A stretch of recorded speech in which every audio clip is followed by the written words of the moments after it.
Welcome to the Dragon Between podcast, a 5th edition Dungeons & Dragons campaign set in the Eberron pulp fantasy setting by Keith Baker. New episodes are recorded every Sunday and released on the following week. Don't forget to subscribe to the YouTube channel for clips and future episodes, and follow us on Facebook and Twitter for updates and news on the podcast.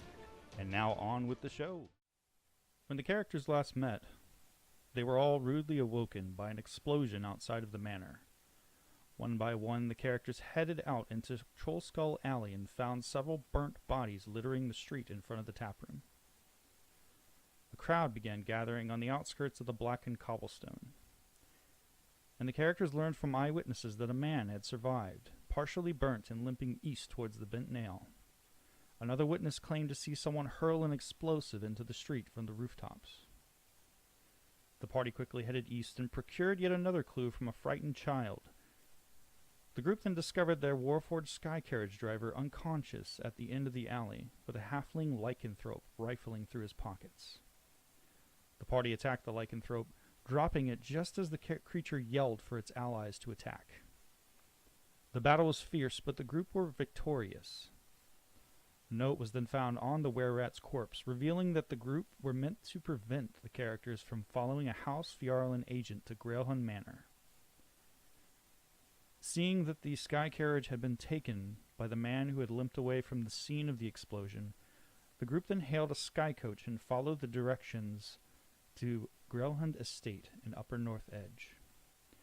Mr. R's sky carriage was then found in an alley with a broken wheel not far from Gralhund Manor, a large estate with a high wall that encompassed the perimeter of the property. The group inspected the exterior, hearing sounds of struggle from inside the estate. Not long after, a pair of constables wandered by and observed the party, and questioned them before turning their attention to the manor.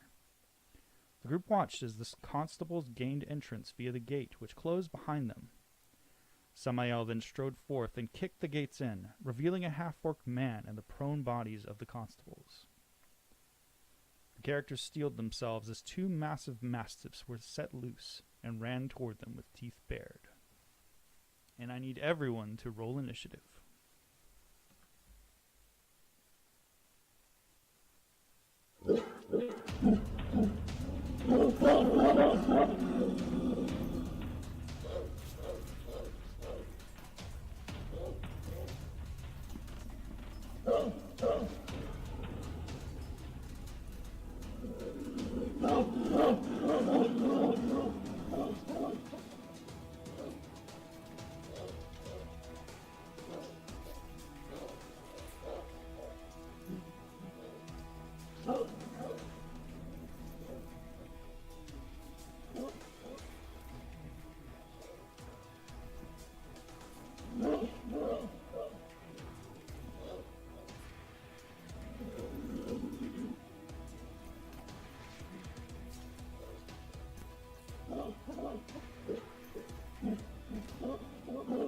I'll go ahead and roll Siegfried's initiative for him. Oh, of course he rolls 23. Nice. Alright, well, Siegfried is going to hold his action. Actually, no. He's going to use, no, I'm going to have him hold his action. So, Brunhild, it is your turn. You just watched Samael. No worries. You just watched Samael stride forth and beat down the gates. And you're hearing the loud barking noises of the mastiffs that you all saw earlier.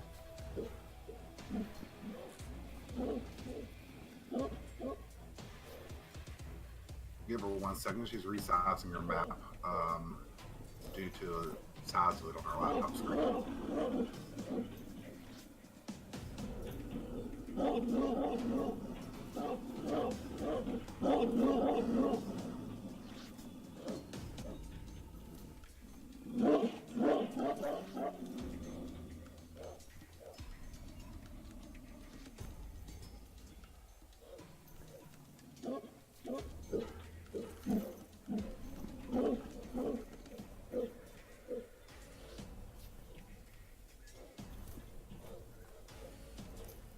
why don't we say that Brunhild's holding her action, and Samael, would you like to go? Unless Brunhild's ready to go.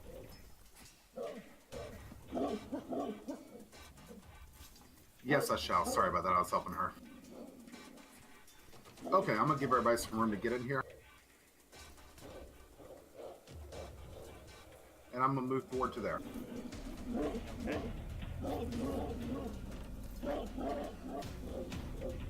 Samael, as you run into the compound, you see in the distance, within the compound, several trees. And you can see little objects falling down from the trees and then hovering, sprouting little tiny propellers. Ah, it's countries. And as you move towards the mastiff, they seem to hover within the trees, just underneath the canopy of the trees. I'm gonna yell back over my shoulder, guys, we're being watched. Keep your wits about you.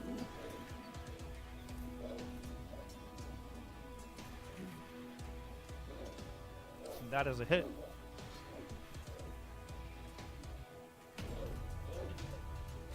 Somehow, with one fell stroke, you bring down your Keeper's Fang into the skull of the mastiff, and you feel a shock as a greenish light emanates and runs up your arm into your shoulder.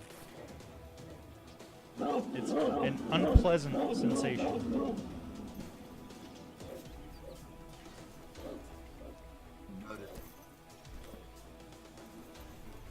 Would you like to do anything else? I would in my turn. Brunhilde, would you like to go?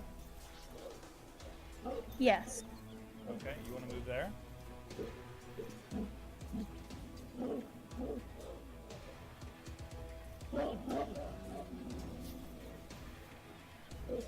I'm gonna move in just 1 sec.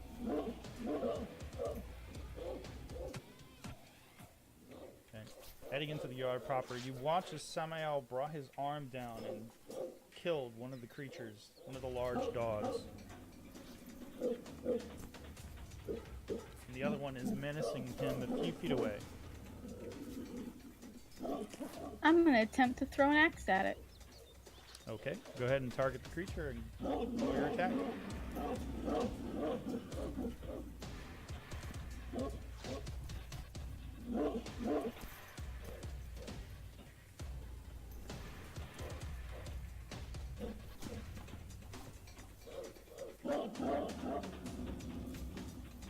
That is a critical hit. Nice.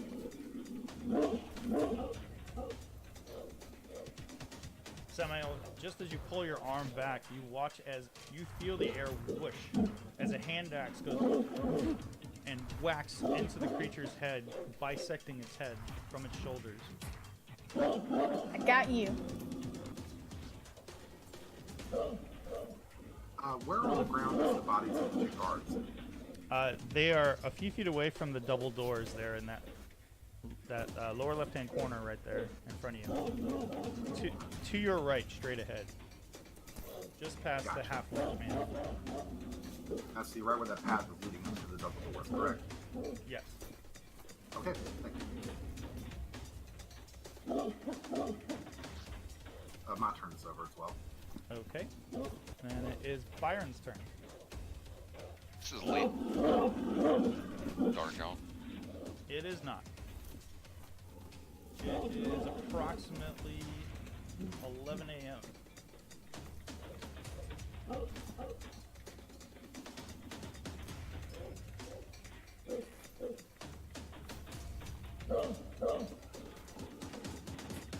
There. Okay.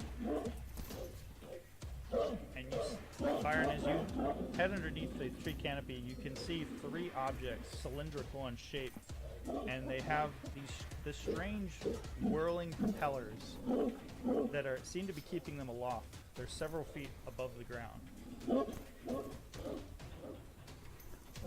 So they're above the tops. Yes, there's a few of them. They're about 15 feet above you, within the tree canopy itself.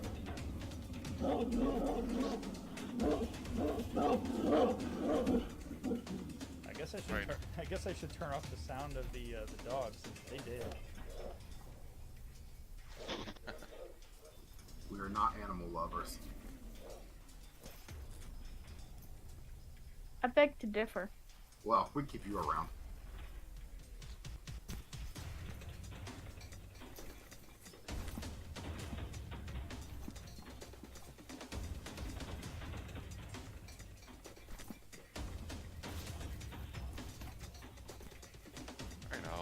Alright, I'll hurry.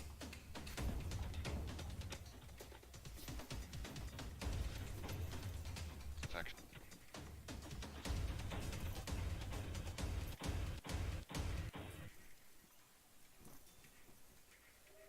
Or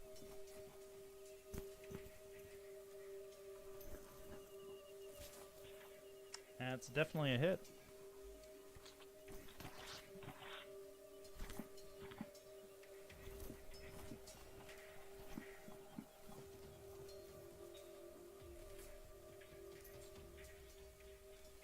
my amp back.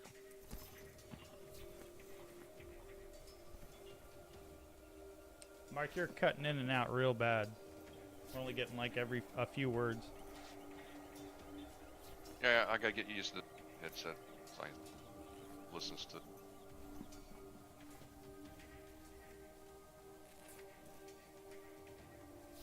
Take my second. Hurry. And that is also a hit.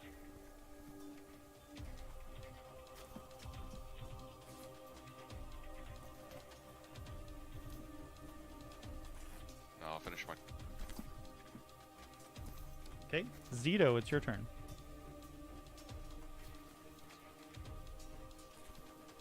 Zito's gonna come up and check the constables and see if he can save them if they're alive or dead. Well, unfortunately, they are far out of your range. I thought they were by the double door. Is this the other No, smaller they're- double door? They are within the compound behind the half-orc. Within that alcove, you can see to your straight ahead of you, there's some double doors, that pathway leading straight toward it. I'll put, Oh, they're over there in the corner. I'll put a little circle on the map where the bodies are.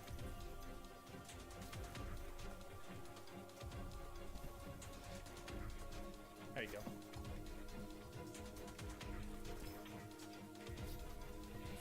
Alright, then Zito will take cover behind Brunhild. And then he'll cast a magic missile at the sentries. Okay. Let me add them to the map then.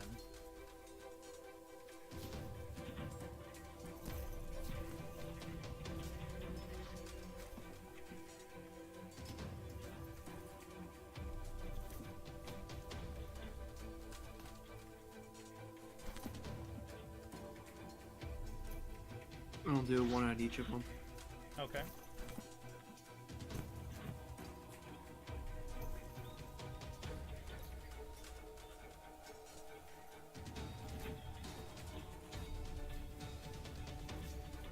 As you gesture with your hands, the arcane energy coalesces, and spreads out like in arcs that hit the creatures, each of them. And as they do, you notice that their forms seem to shift in reaction to being attacked. And they shift and morph and begin heading straight down to the ground. And as they hit the ground, their forms shift into that of a Nimblewright. But it's a much smaller version of a Nimblewright. It almost looks like the size of a gnome. Roughly your size, actually, Zito.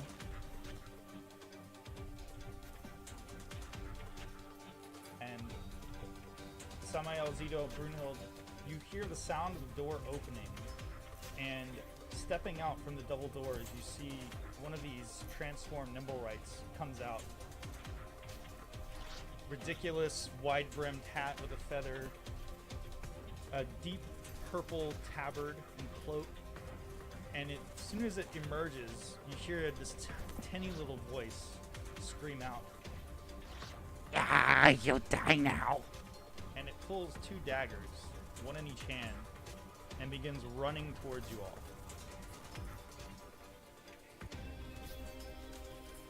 Lovely.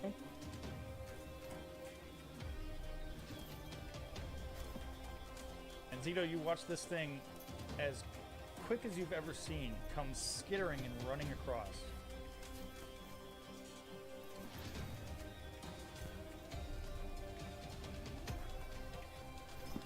And slashes out with its dagger.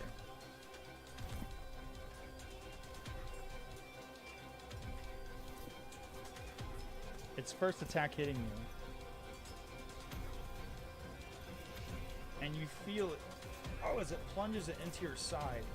And it rears back with its other arm and attempts to stab at you with its second dagger.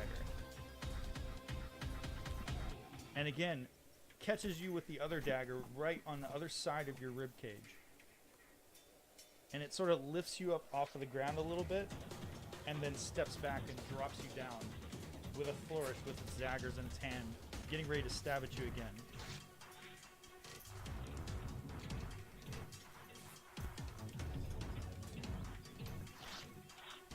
Another one of the Nimblewrights rushes forth towards Samael, daggers drawn.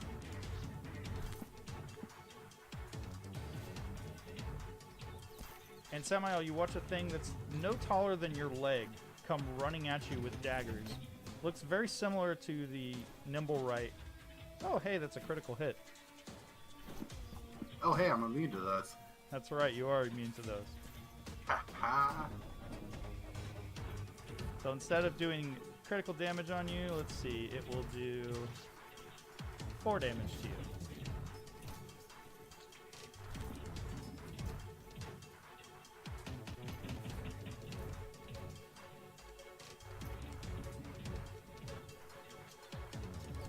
And then, after stabbing you in the soft portion in between your armor plating on your leg, the small little creature attempts to stab at you again.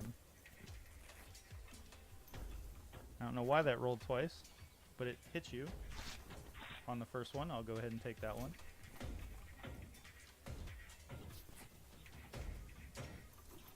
And this little thing, you hear it saying, "Ah!" as it stabs you. Die, die, die.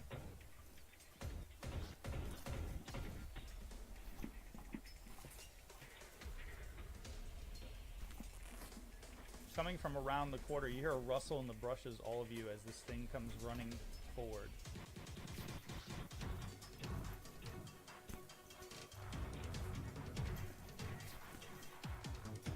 And lightning quick speed runs full force towards Brunhild.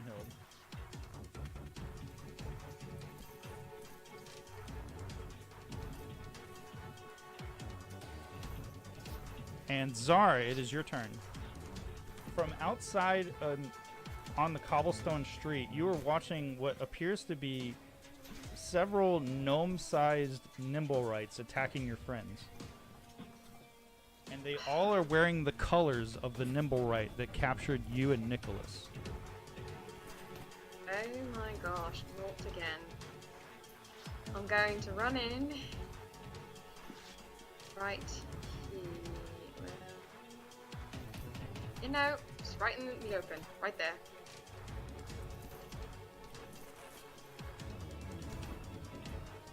And I'm going to cast, let's see, Divine Favor, which gives me extra 1d4 radiant damage on all my weapon hits for a minute. And I'm going to attack with my fake. And that's a natural 1. Unfortunately, the diminutive construct just managed to move out of the way as you slammed forth your halberd. And shoot! Oh, dang it! And that's the end.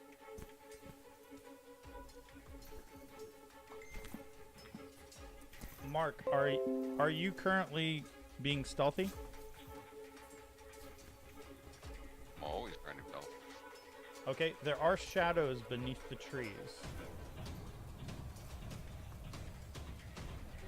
But I would say that for intents and purposes, you can roll stealth to see if these creatures see you.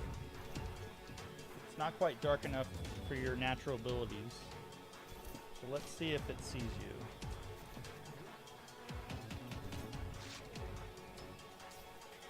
It's a flat nothing on its check, so... Nope, it doesn't see you. The tiny little nimble-right just runs right past you and goes after Zara.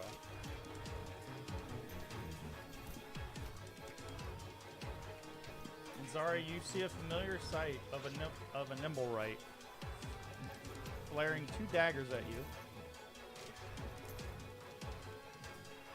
Oh, hi.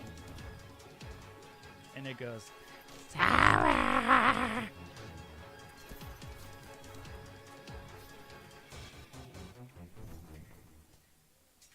and you step back from the creature from its first attack, just sidestep it as it attempts to stab you in your thigh, and sort of like whoop, whoop, moving backwards from its second dagger as it arcs out and just misses your other leg. I look at it and I'm like, really? That's all you can do? Really?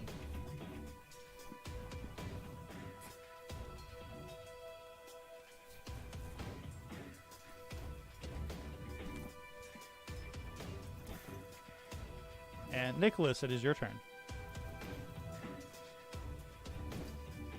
Alright, I'm going to...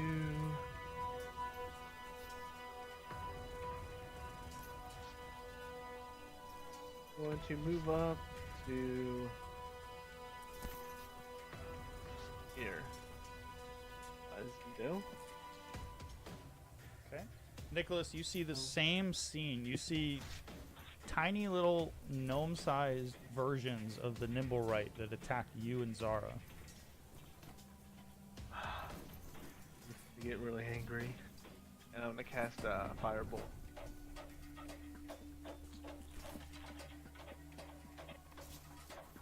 First one miss. Yeah, that's a miss, unfortunately. And I'm just so angry that I can't focus. And I'm going to end my turn there. Okay.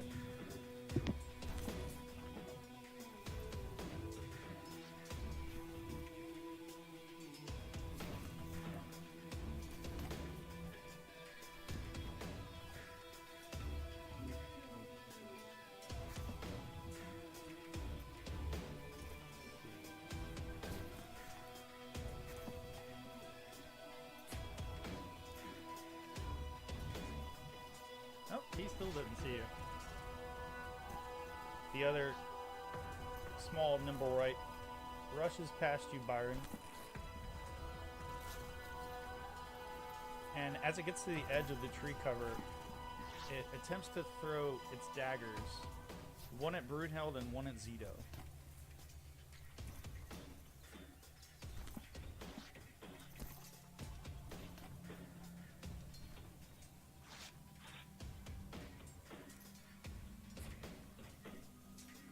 And the first one goes wide, off into the distance. The second one arcs past Brunhild and just misses the top of your head, Zito. It ain't easy hitting other short people. Apparently not.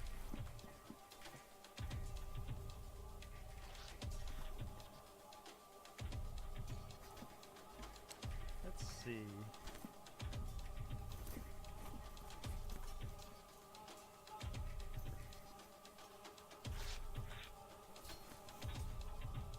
Herb is going to move up towards Samael. And as he gets closer, he sort of turns his body sideways and thrusts one of his hands out into your chest, Samael. Okay.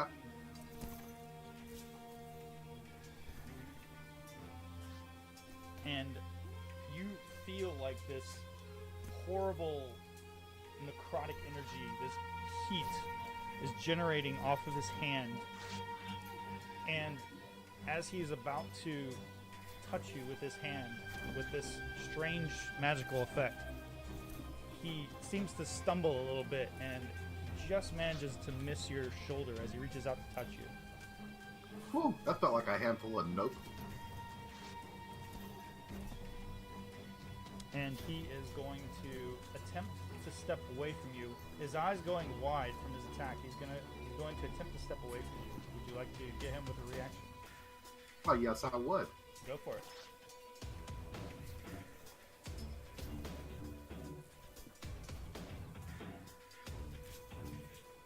Oh, good. I already have him targeted. That's definitely a hit.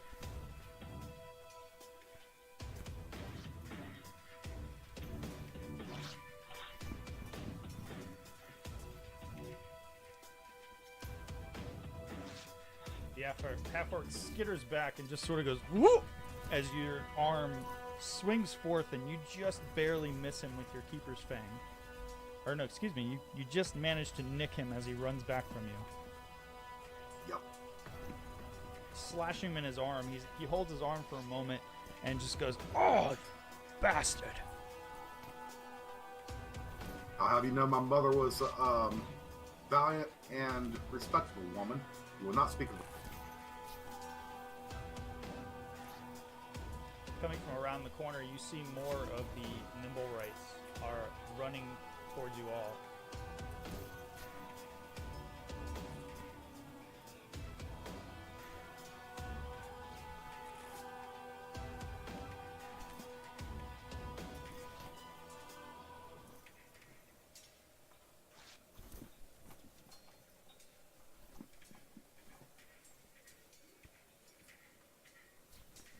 Okay.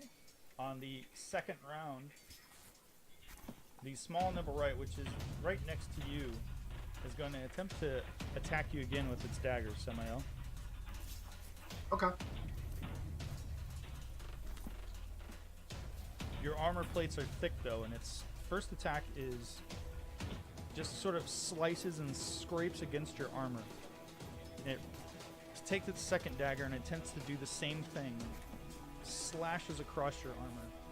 Again, Nasty little meat biters. sparks flying as it just harmlessly slashes against your adamantium plate.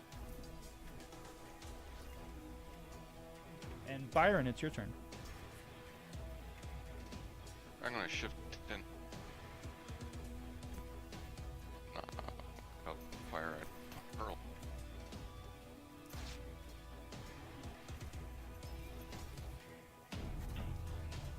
Does Hurl see me? Hurl is not paying attention to you. He's running. He is stepping back away from you all. So I'd have advantage. Give me 1 second. Well, let's see if he does see you. You never know. Oh my, he does see you. So he watches as you shift to the side, out of the bush, knocking an arrow, and his eyes go wide. And you can just see him getting ready to form a word as one of your arrows thunk right into his chest. And the force of your arrow hitting him in square center mass throws him back on his ass and he falls dead. Like, That all you- dead? Like dead.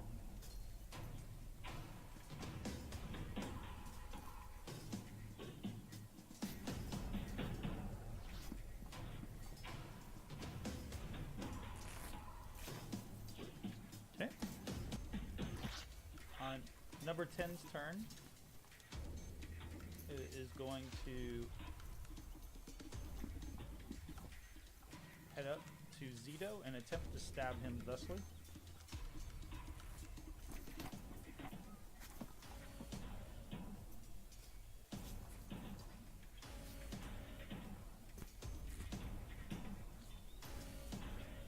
These little guys do not like you, Zito. Okay.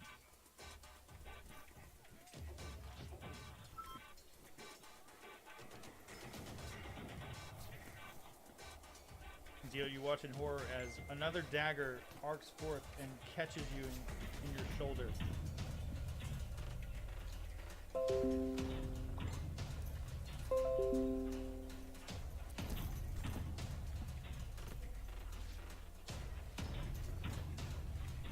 And then taking another dagger, which appeared to peel off a section of your armor, of his armor.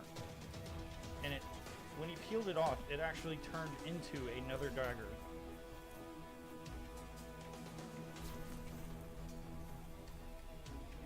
And Zito, it catches you in the side of your neck, and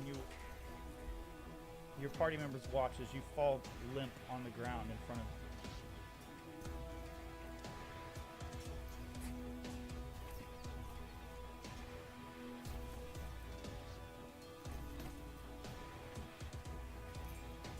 The other nimble right, turning his attention to Samael. With two daggers prone, leaping forth, attempting to catch Samael with both of them at the same time. The first one not catching, skidding off. The other one just manages to sink into a separation of the armor plates and hits you with a critical hit. Or a regular hit. Or a regular hit in this case. Well, that is a pretty good investment, wouldn't you say? I was thinking the exact same thing when I bought it. So he only gets you for 5, so I'll go ahead and add that to you. If I can find you in the... There you are.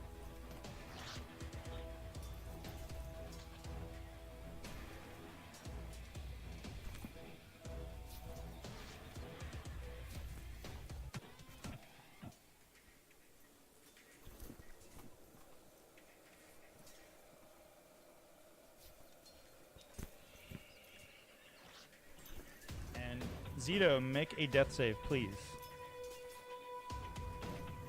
That is 1 success, my friend. Do not go towards the light.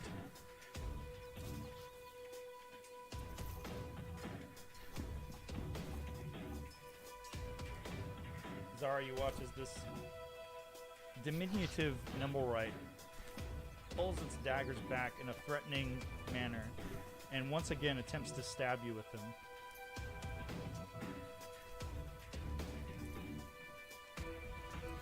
And just manages to get you in a soft spot just above your hip.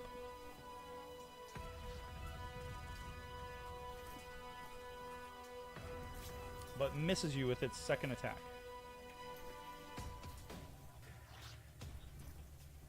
And it just says, no, no, no, no, no. The other nimble right steps over the body of Zito and walks towards you, Nicholas, with its daggers drawn.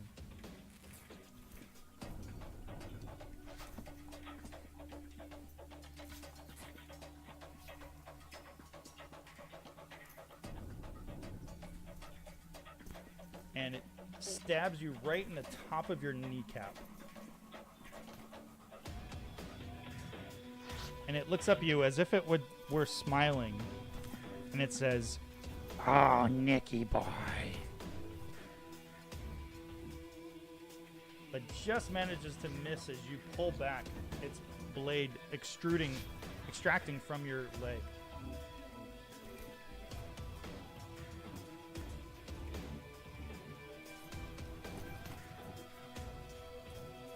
Let's see if this one notices you, Byron.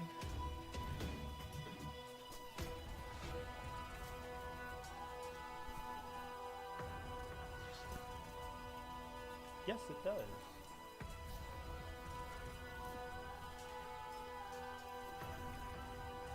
Moving through the grounds and the tree cover, the nimble right tosses its daggers in your direction, Byron.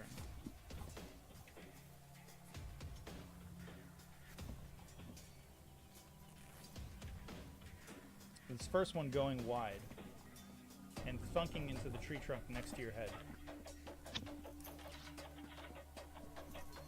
And the second one hits the tree and harmlessly bounces off several feet in the other direction.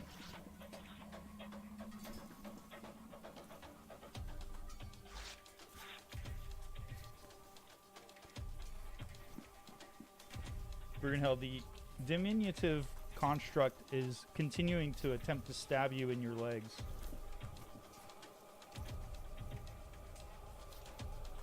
Its first dagger harmlessly sticking into your armor and missing.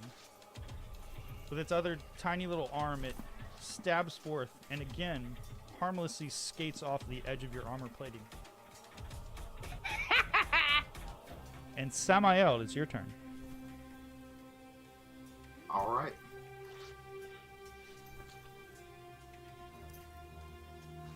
Unfortunately, that is a miss. Okay, I'll end my turn.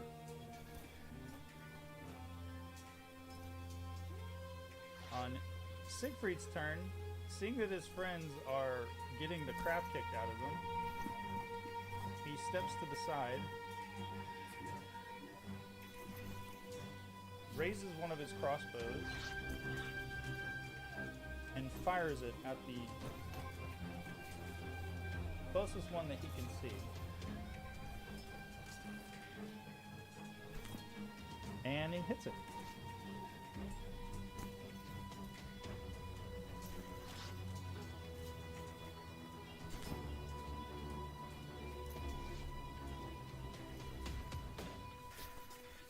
And on the...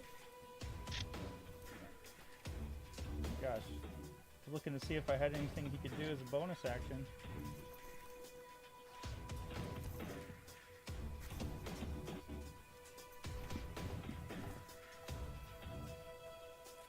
Sabrina, I'm going to give you a bardic inspiration. I get inspired. Siegfried begins singing a song. Let's get out of here. Let's get out of here. Please, let's all just run away. And ends his turn. And Zara, it is your turn. You are inspired. Alright. So I'm going to quickly look around and look at my group and see how they're doing. And seeing that Zito is down, I'm going to cast Healing Word as my... Okay.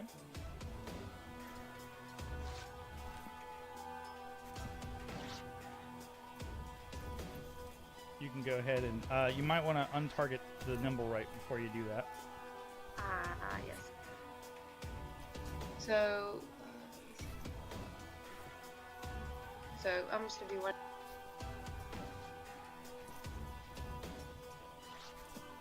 Plus.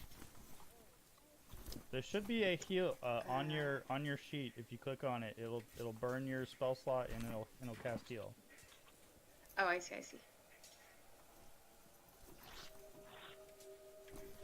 And he gets 8 hit points back. Hey, that's nice. Zito, your eyes. Zito gives out a cough and his eyes flutter open.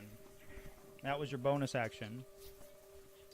And I'm going to use my action to hit it with my helm.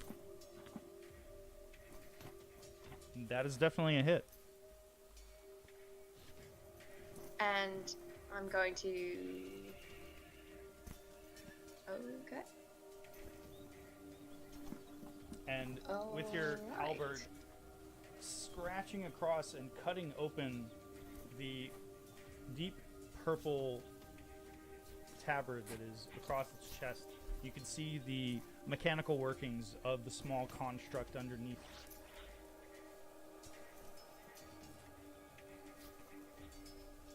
Wow, that was the really beautiful turn. Alright, that's it.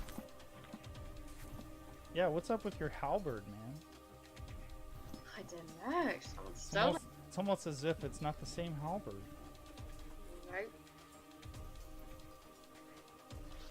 Nicholas, it is your turn. I'm going to disengage. Step back. Okay. Use the wand of magic missile. Okay, and you can Throw that attack on multiple creatures. I'm going to use 3 charges right now, Okay. which is up to 6, and there's 7 charges on it, so I'm going to... Well, you used it once before, if you remember. So hopefully you're keeping track of those. No, I did. No, I used it 3 times before, so this is now I'm gonna use 3 this time. So that's a 6 charge. 6. Oh, there it is. So.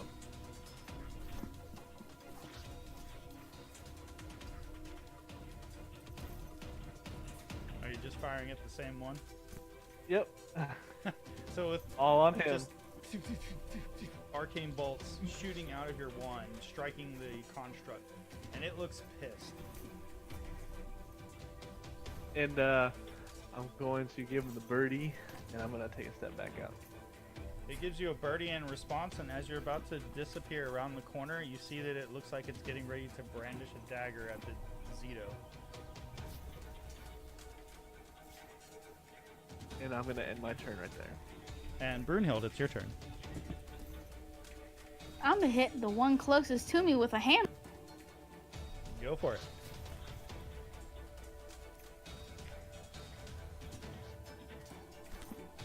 Or maybe not.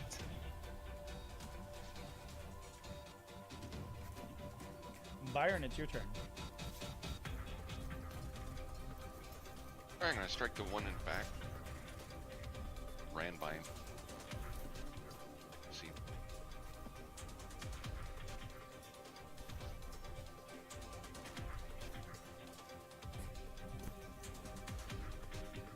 That's a hit.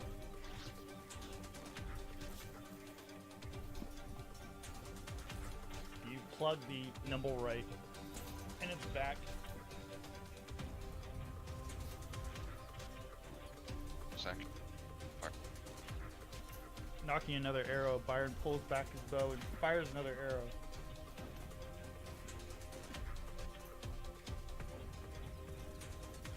And again strikes the diminutive construct.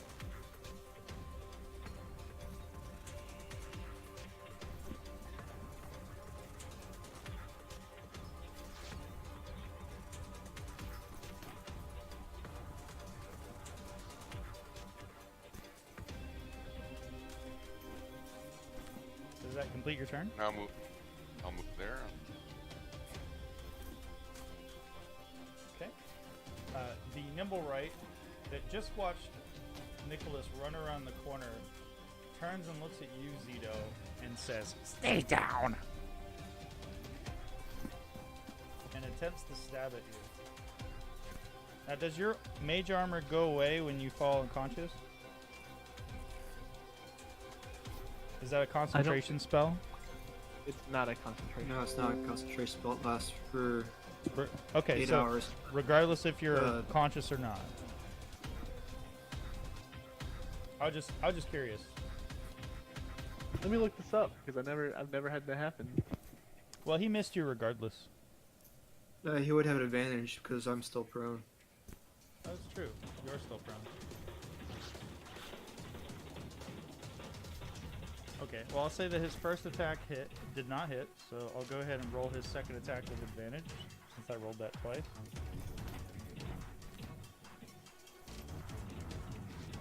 Oh, you know what? I just realized that I'm hitting the wrong person. No, you can keep hitting Nicholas. That's fine.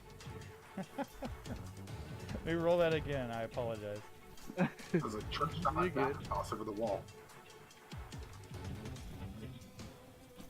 Okay, that definitely hit you.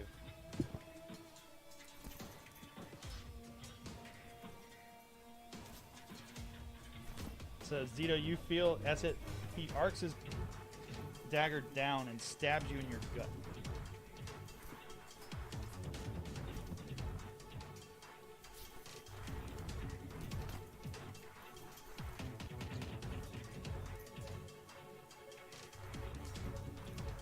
And Brunhild, the tiny construct is continuing to attempt to stab you, but it keeps missing you. He's pulling off bits and pieces of his legs, like the plating around his legs, and he's stabbing you with them. He's like trying to stick you like a pin cushion.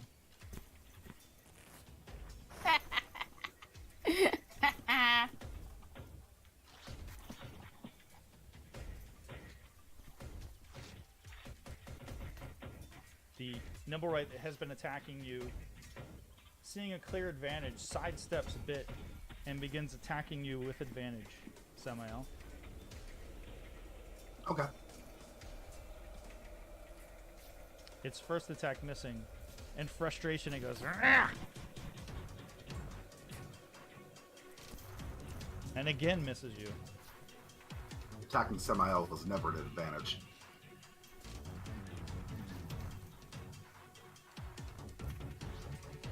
Sabrina, the Nimblewright, taking its daggers out, continues to attempt to stab you with them.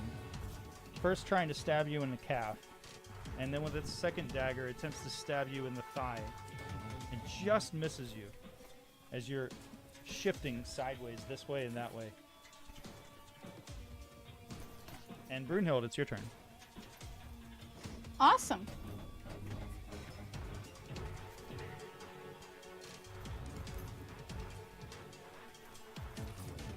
Well, let's try this one more time.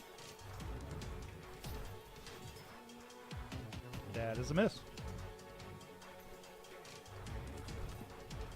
I somehow feel like you would have better luck if you just straight punched it in the face. You know what? I might just try to hit it with a smaller axe next time.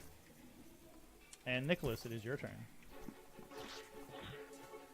I'm going to hop out.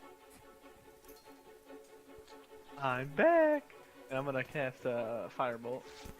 Okay. That is a miss. And I'm gonna pop back. Nicholas, you step out from around the corner, and a bit of embers begin to coalesce on your hand, and you sort of, like an arcing softball throw, and the bit of fire splashes harmlessly next to the creature. And then I'm going to, end my turn there. Man, tonight is not on night.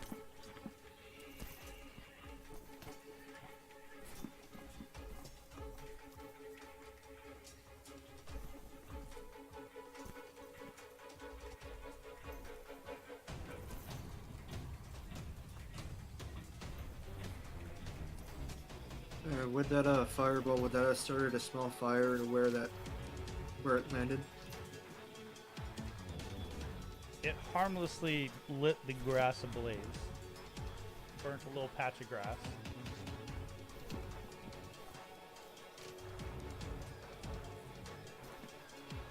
And Samael, it is your turn.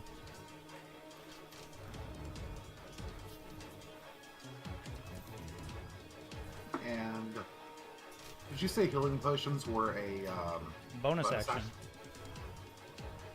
I am feeling a little bit thirsty. Bear with me 1 second.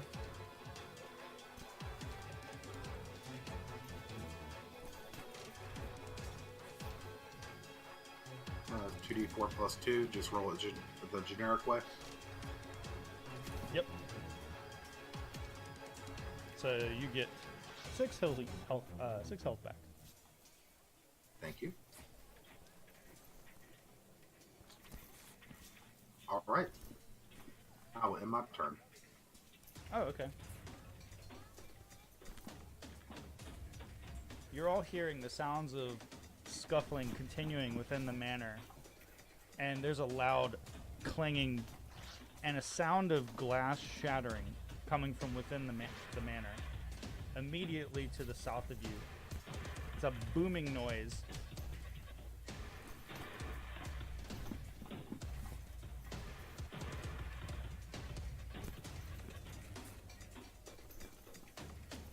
And Zito, it's your turn.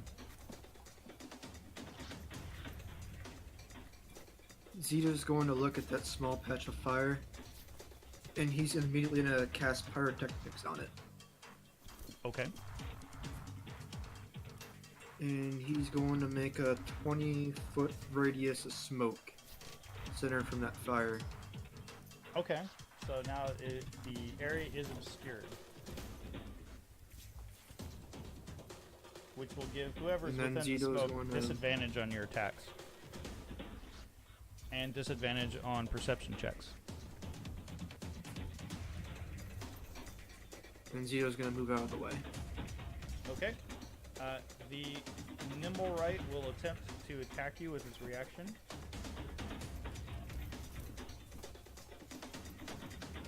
But he will do so with disadvantage.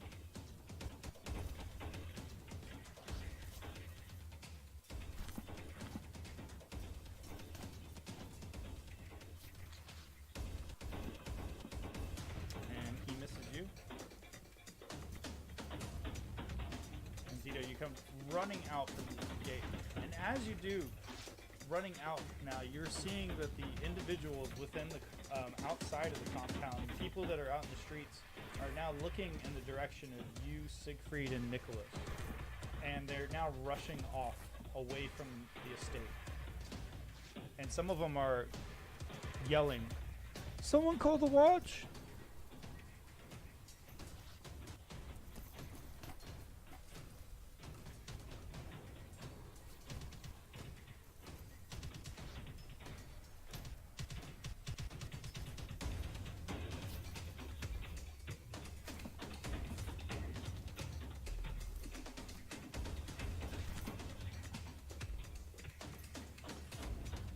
Whoops, I did not mean to do that.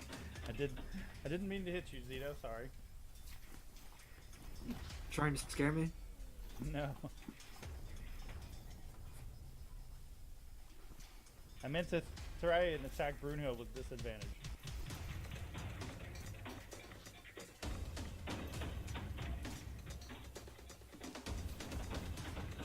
How long does that smoke last for, Zito? We'll check.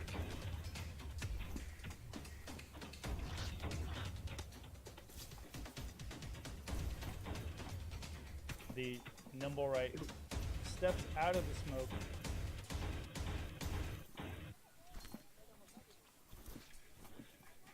Am I out of the smoke as well? I'd say you're still within the smoke. So it will still attack you with disadvantage. Very well.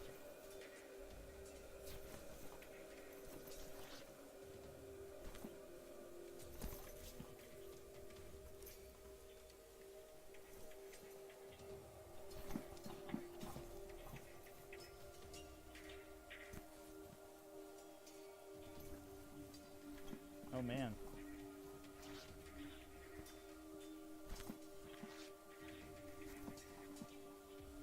Alright. Siegfried's turn. He is at a loss because now there is smoke hindering his sight.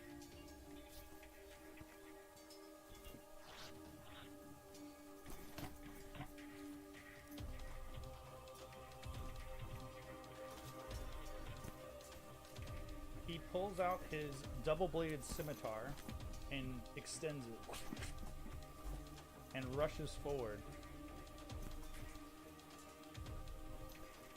Coming around the corner, clocking both nimble rights that are brandishing weapons on Zara.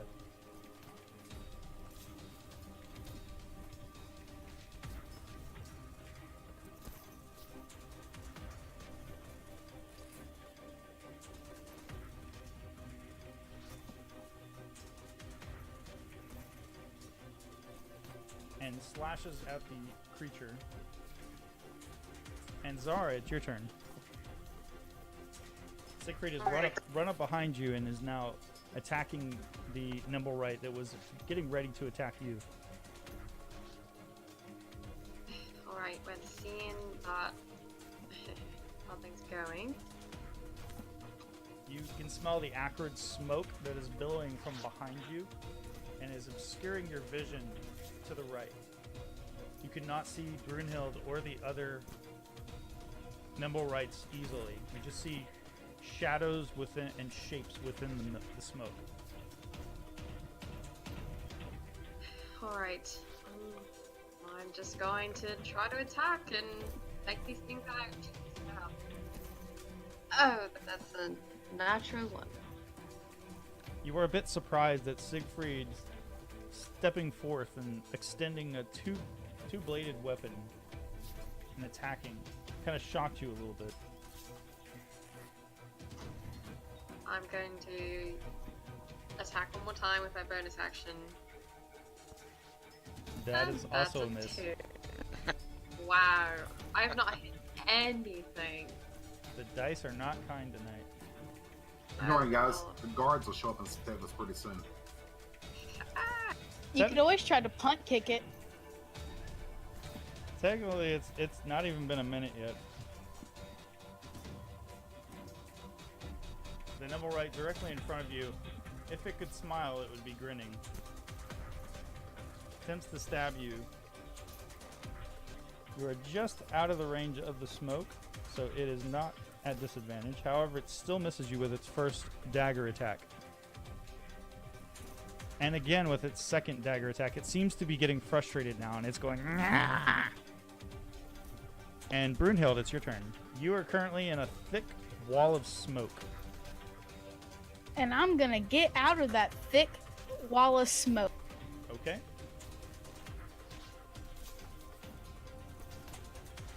And I'm gonna move over there.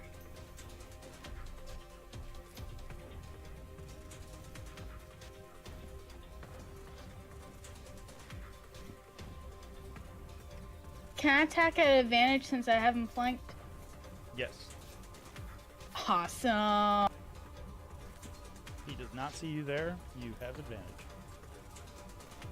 He is currently engaged with Siegfried. They're not going steady though.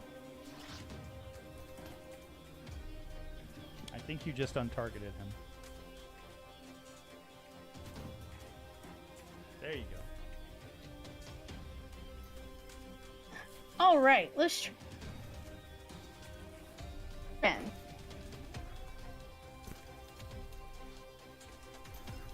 Almost a crit.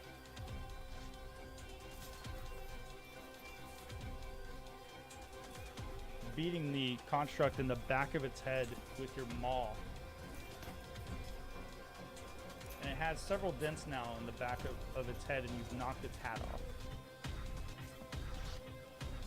I would like to use my action surge to attack again. Go for it. With advantage. Awesome.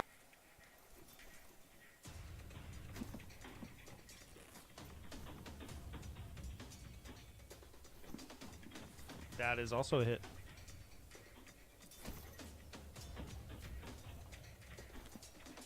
Again, conking it in the back of the head. The creature sort of stutters, tensing up with your attacks.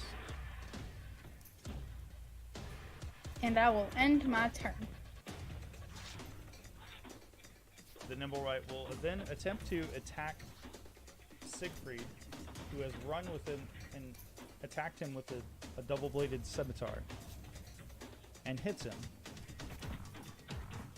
Wouldn't it be terrible if I accidentally killed Siegfried while Devin wasn't here?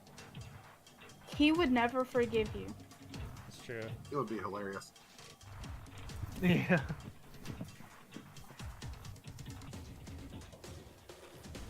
Oh lord. Have Nick kill him. Oh lordy, that's another hit.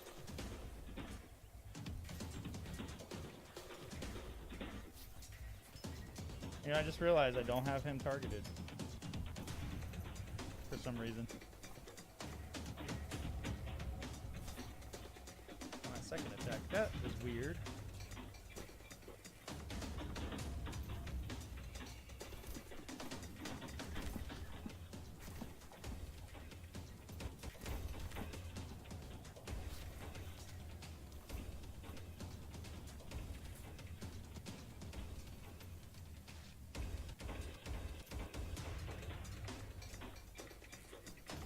The other nimble right, seeing that you've run away from him, is going to run towards you, Brunhild.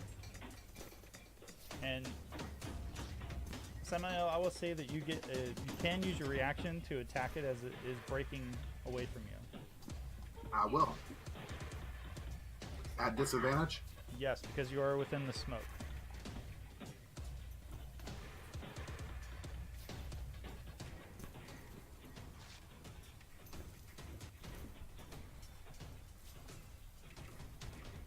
But you still hit it.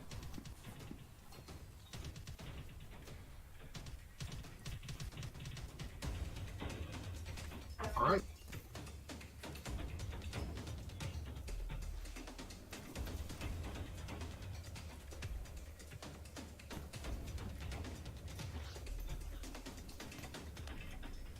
I'm just imagining like the owners of the house are like upstairs watching you guys from a window getting your asses kicked.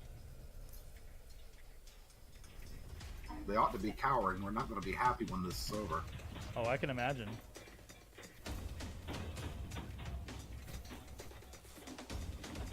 Running forward and attempting to plunge its daggers into your legs. Both daggers just scrape against your armor. And Byron, it's your turn. The guy, 9. Too bad. Continue fire on guy. Vanish.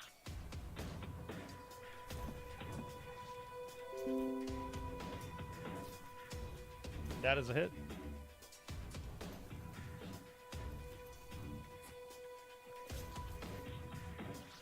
Maybe another.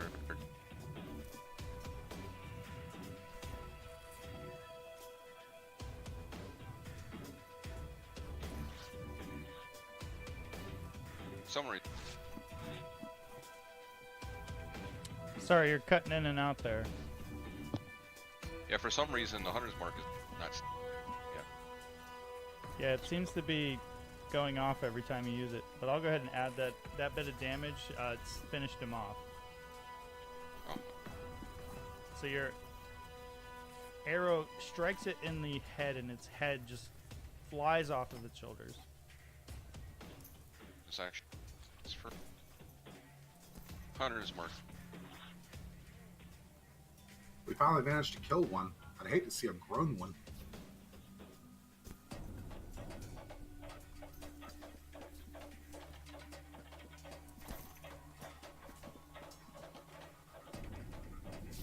The other nimble right now. Let's see if he can see you, Byron.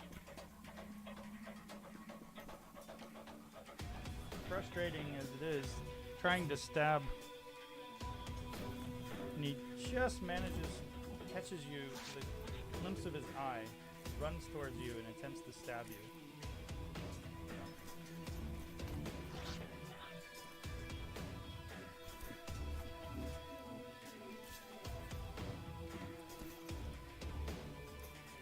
Well, I am no good in melee.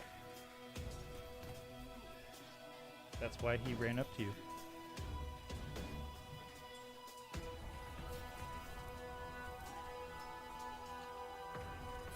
Considering how well they hit, I don't think they're good at melee either. And he hits you. Oh my gosh, Byron actually took damage, guys, for the first time in like a long time. Wow, it's his first time, guys. How dare you? And yeah, you failed your concentration, so unfortunately, your hunter's mark effect fizzles out with that attack. Okay.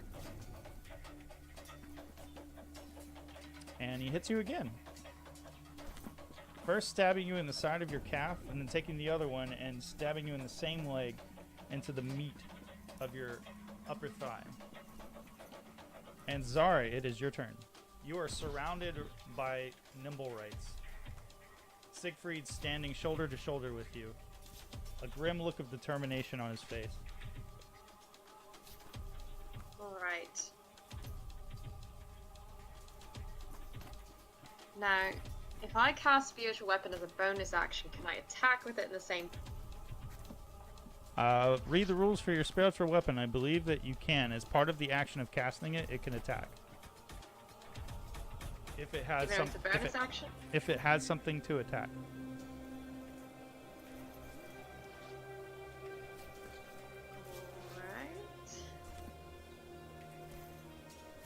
Alright.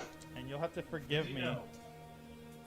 You'll have to forgive me. I have not added your new token yet. I apologize. Oh, that's okay. And I guess that's a hit. Okay. What? Oh my gosh, he actually hit. Who are you attacking? The one in front of you? Yep, right in front of me. Okay, then I will drop your spiritual weapon, we'll say right here. There we go. And it says... I mean, I think that's just my bonus action. Correct. You still have your main attack action. Alright, well, And your here movement. goes. And your movement if you want to run away. I'm gonna stay right here. Hold the line. That is a hit. Please do something. You That's stab the construct. It's looking worse for wear. You've essentially shredded its tabard at this point.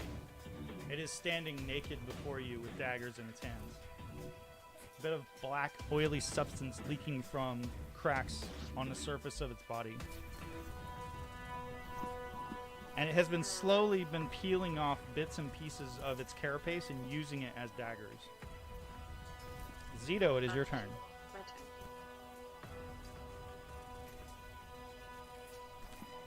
Zito is gonna move 10 more feet out, Okay. and then he's gonna drink one of his potions of healing.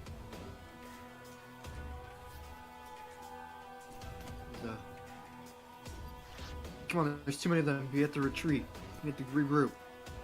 Get out of there. You're yelling this to the group? I am yelling this. Okay. As you yell that, make a perception check.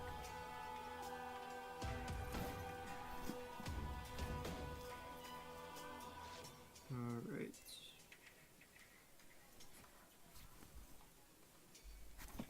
Okay, Zito, you don't see the carriage that nearly hits you as a driver drives past you and says, "Get out of the road!"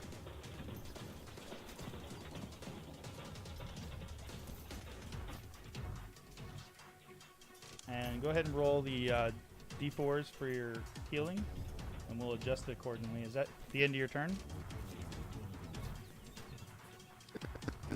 I believe that's 7 off. I'll go ahead and adjust it for you.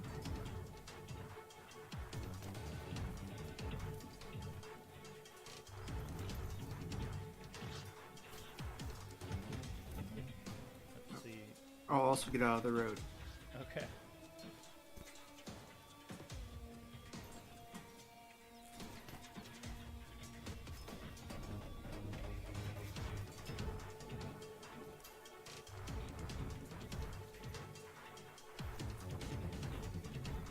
Nimblewright stumbles out of the fog.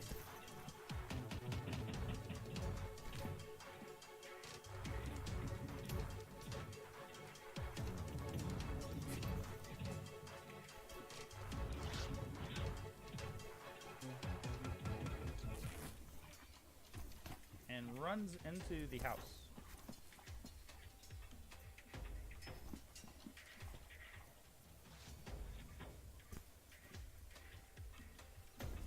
Stomping over the prone bodies of the constables. And Nicholas, it is your turn. Alright.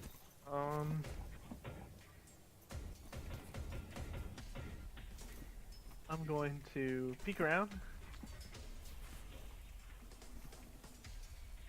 If I see anything over in the direction where he was before. You see a cloud of smoke completely just blocking your line of sight. All you can see right now is you can see a cluster of small Nimblewrights and your friend and your wife standing in front of you. You can't. Can I? Okay. What were you gonna say? I was going to say that you can attempt perception checks with disadvantage, but you would not have known that the Nimblewright had run into the house. Okay. Zito, did you find out yet how long that smoke lasts for? Yes, it lasts for 1 minute unless there's a strong wind, which it would disperse that way. Okay. I would say that because it's behind the wall, the wind would not affect it. So it's staying for the moment.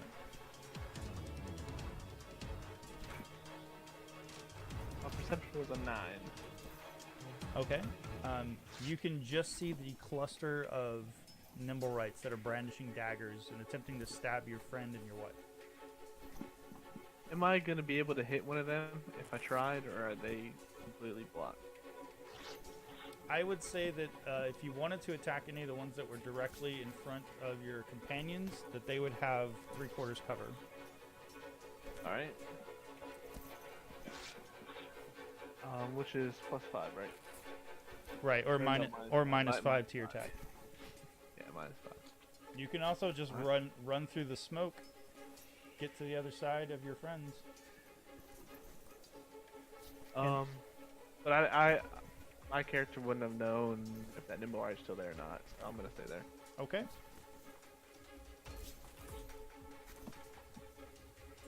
Oh.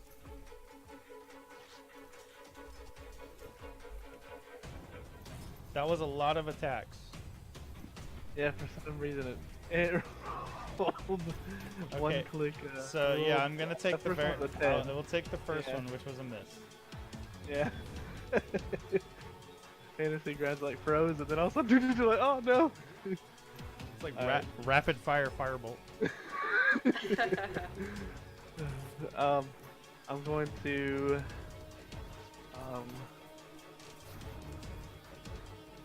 what? I don't see any of them. I'm gonna stay right there for now. Then I don't see immediate danger. I know that my wife and Siegfried are in front of me. Stay right there. I have my turn right there. Okay. Siegfried is again going to attack the Nimblewright in front of him. This time with advantage because it has flanking. He has it flanking because Brunhild is right behind him.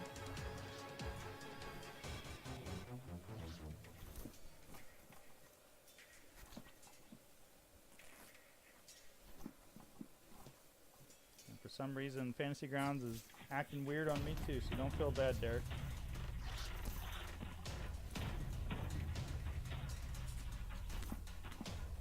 And that is a hit.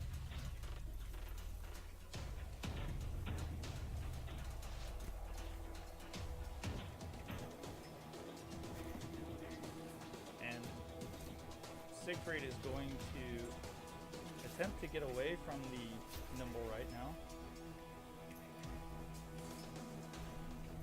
He will step out into the yard, and the Nimble right will attempt to hit him with a dagger. As he does so. Actually, you know what? No. I'll say that he is going to stay right where he is. Siegfried isn't scared. Not at all. Never.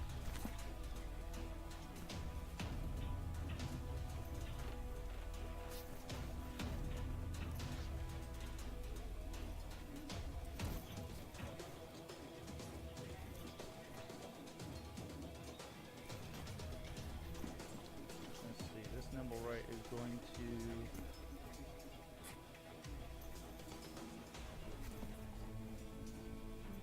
attempt to see through the smoke.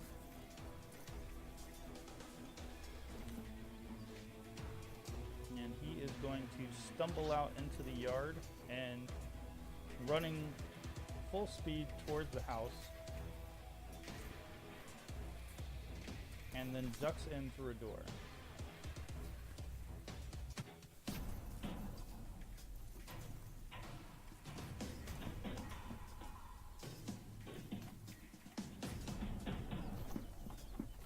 And Samael, it is your turn. You are alone in the mist.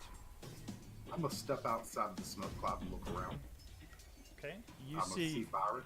You see Byron being attacked by one of them, and then you see a cluster of them attacking Brunhild. And just to your left, out of your peripheral, you see a couple more brandishing weapons against your friends. I'm gonna move in on that one behind Byron. Okay, that'll give you advantage. Okay.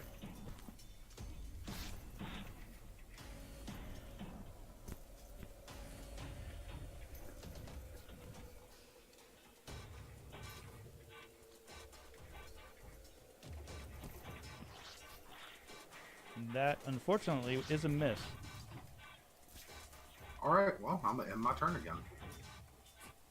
The dice are not kind to you guys tonight. These things have no armor class.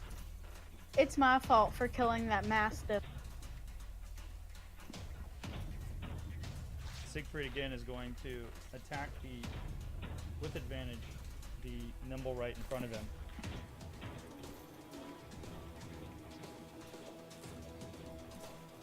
And he keeps rolling ones on his damage. What the hell? Zito, it's your turn. Your friends are so far ignoring your pleas to get away from the compound. Well, if they have a death wish, that's on them. Zito's gonna move this way. Okay.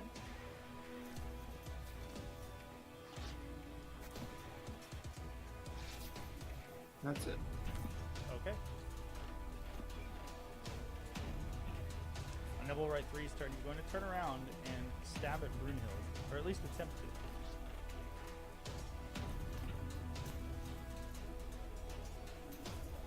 Because, you know, stabbing things are definitely what he's good at, right? Obviously. Hey, he actually hit you. Brunhild says, obviously, and gets a dagger in the leg.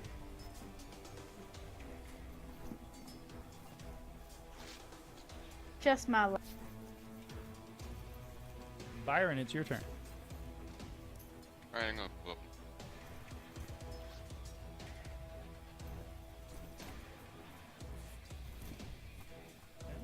Are you disengaging, or are you risking a reaction? Oh no. Yeah, I'm still not hearing all of what you said. All I said was, oh no. No, he can take the attack of opportunity. Okay. Can't be a disadvantage. Or-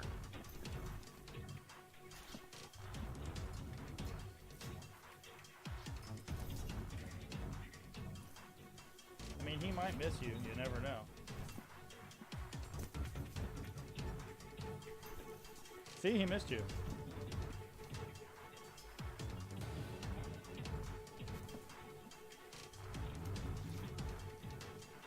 I'll attack the number 9. Okay. It is oblivious to you, so you would have advantage, and that hits. Conjunction with that, I'll bonus action cast Blow of Thorn. Okay. Drop here.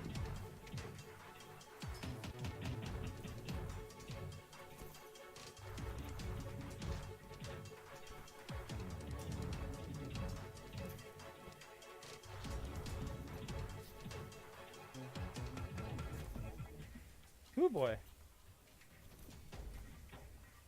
So, with your magical attack, the nimble right directly in front of you, Zara, immediately you see just a hail of thorns bursting up from the ground, raining out on all sides, and shreds the nimble right in front of you.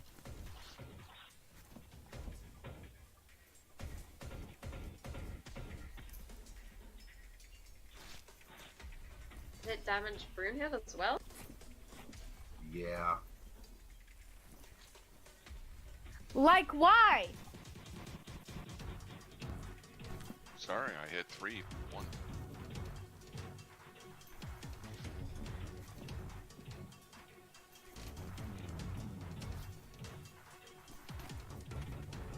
Does that complete your turn, Byron? Oh yes, I'll stay.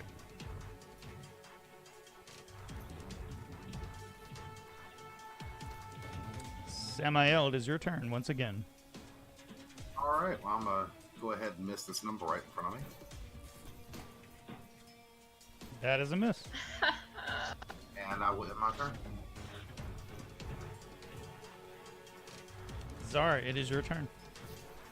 You watched. Alright. You watched as the diminutive construct shred to pieces and fall in front of you, And you just hear it saying zap, zap, zap, and then the sound goes silent as it dies. Yeah, Zaza, you too. And I'm going to attack the other one behind it with my spiritual weapon. That's a hit. Right. Yes. And you just watch as your spectral weapon bisects the construct, scattering it on the ground harmlessly. Now, can I attack with it again? Unfortunately, you can only attack with a spiritual weapon once per round. Alright. But you can move it. I'm going to move it to one right next to it. Okay. And then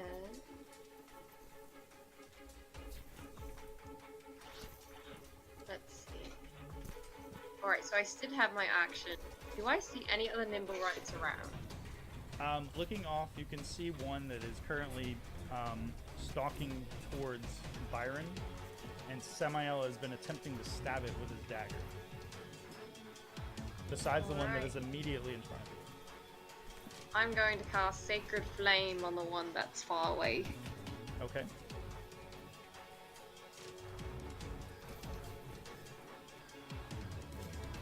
Gesturing with your holy symbol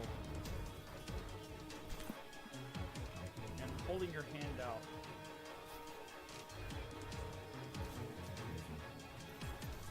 Unfortunately, it was successful. Dang it. I'm not sure why it had advantage on that. I'm not sure either. It's almost as if it's resistant. Alright. And that's... Okay.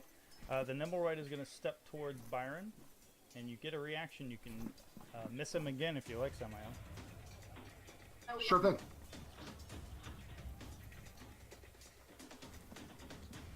Yeah. There we go. That's just going to become a new bit. Or should I say, it's not really a new bit. It's Yeah, this has been going on for a long time. Yeah. I'm not sure why it's been something that's been going on for a while.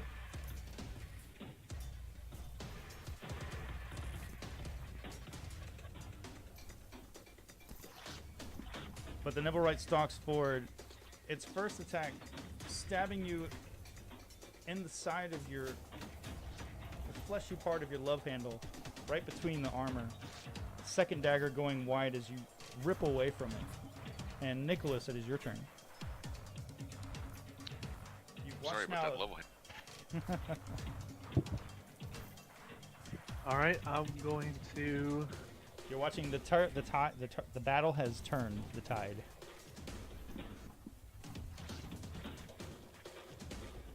I'm going to move right there. Okay, as you head into the smoke and you run out, you feel your lungs are filled with that acrid smoke. I'm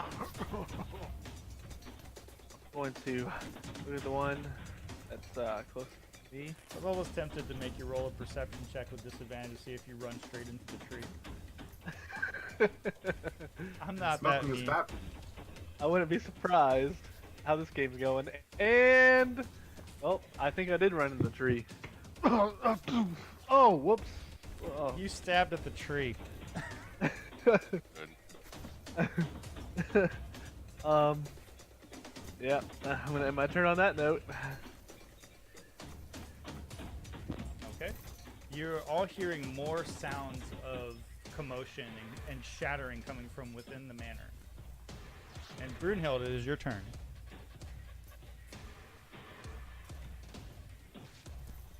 Brunhild, as you let's do the same. I was gonna say, as you brandish your weapon towards your enemy, you hear a loud booming noise coming from the upstairs section of the manor.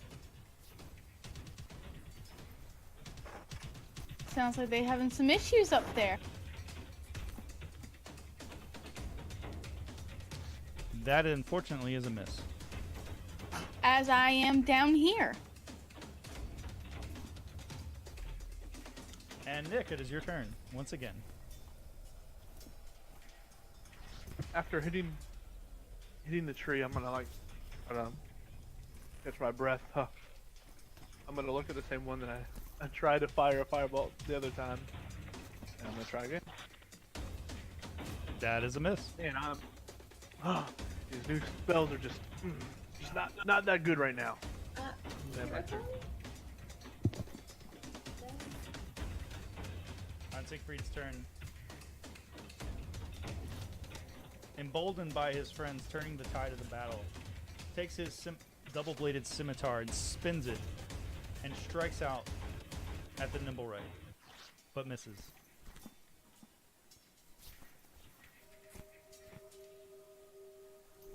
More sounds of struggle coming from within the house, and Samael, it is your turn again. I will move forward to flank the nimble right. Yes.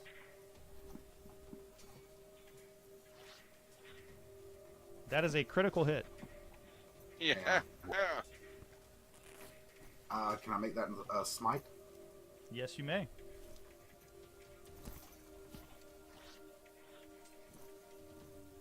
And there is a miniature explosion as the construct doesn't quite crumple or whimper or die. It just is vaporized into a smoke, a greenish smoke, and this smoke swirls in the air and travels into the dagger.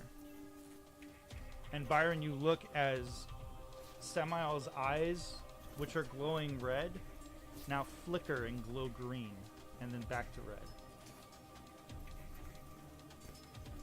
I have a question. How does the battle appear to be going with the other Nimblewright from Samael's perspective? From Samael's perspective, the one that is currently being accosted by Brunhild, Siegfried, and Zara is looking really rough. It's lost its hat, its tabard is tore to pieces. You don't see Zito anywhere, and it seems like several of the diminutive bipedal constructs ran into the house. Plus Nicholas and Byron right here in front of me. Correct. I'm assuming Zeta is somewhere trying to stay safe. He took a really bad series of hits. I'm going to start moving back towards the guards.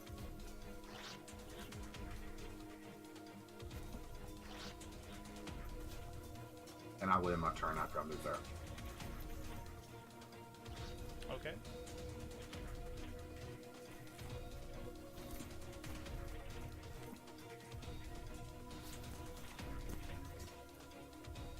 And Zito, it is your turn once again. Zito's gonna look around. Does it look any of the constables or guards are coming by or around? You don't see any of the authorities. On a cursory glance, you can roll a perception to see more. Or attempt to see more. I'll do that.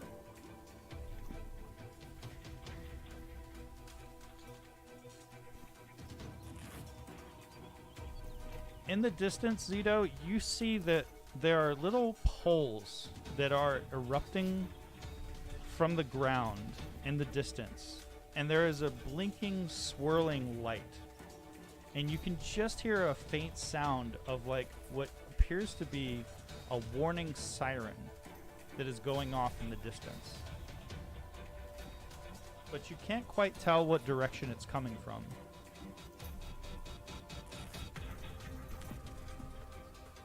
So you said I could or I could not?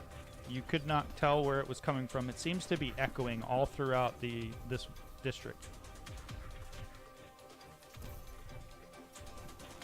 Right. Well then, Zito is gonna grab his pearl. He's gonna activate it. He's gonna give himself another spell slot. Okay. You pull out the tiny polished pearl and you feel invigorated as this rush of energy just fills you.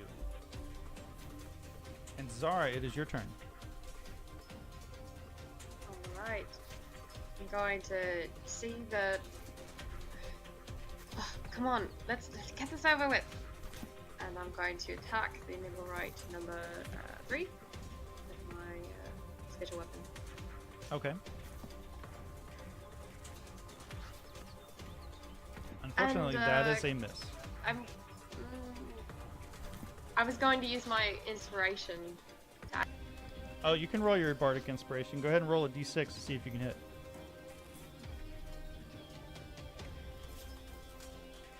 That's a 2? 17? 18. That just hits. Oh, good. Alright.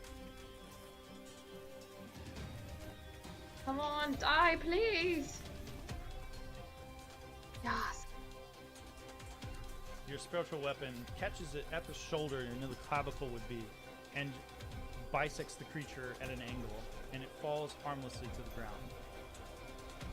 And for all intents and purposes, out here in the courtyard, you all feel like you are out of danger for the moment. And I will say that you are in free action.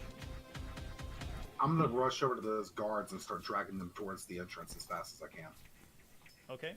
Samael, as you approach the guards, one of the doors is open, and you can see more bodies within this great hall ahead of you. And you see flickers of movement as you see individuals running and being blasted against the walls. And you see more of those drones within.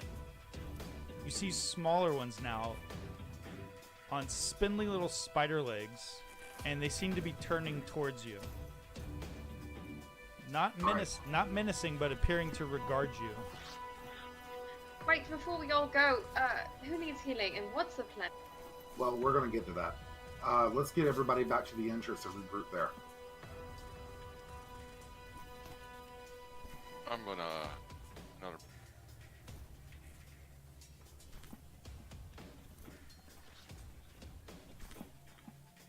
If the guard shows up and this goes south, we're gonna need these two guys to corroborate our story. Let's get them out of here.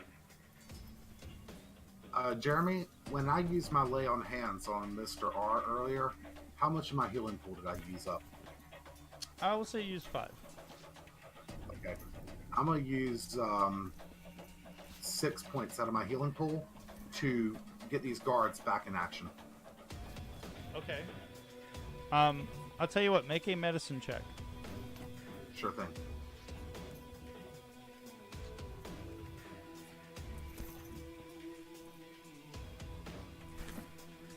They are both very dead.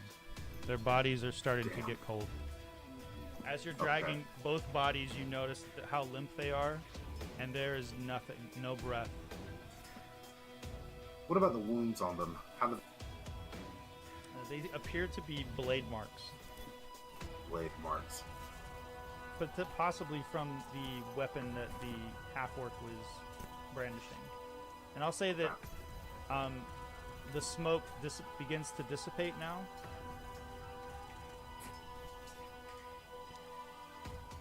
Well, we could use that scroll on one of them.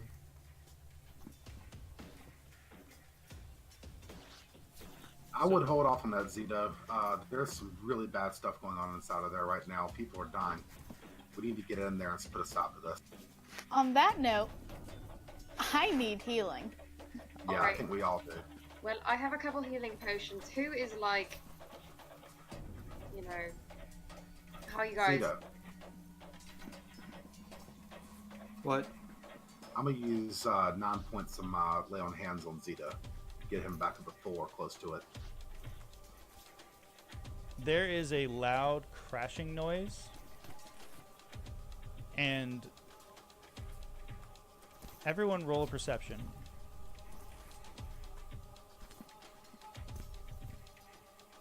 Except for Byron, because Byron, you are directly below where this is happening.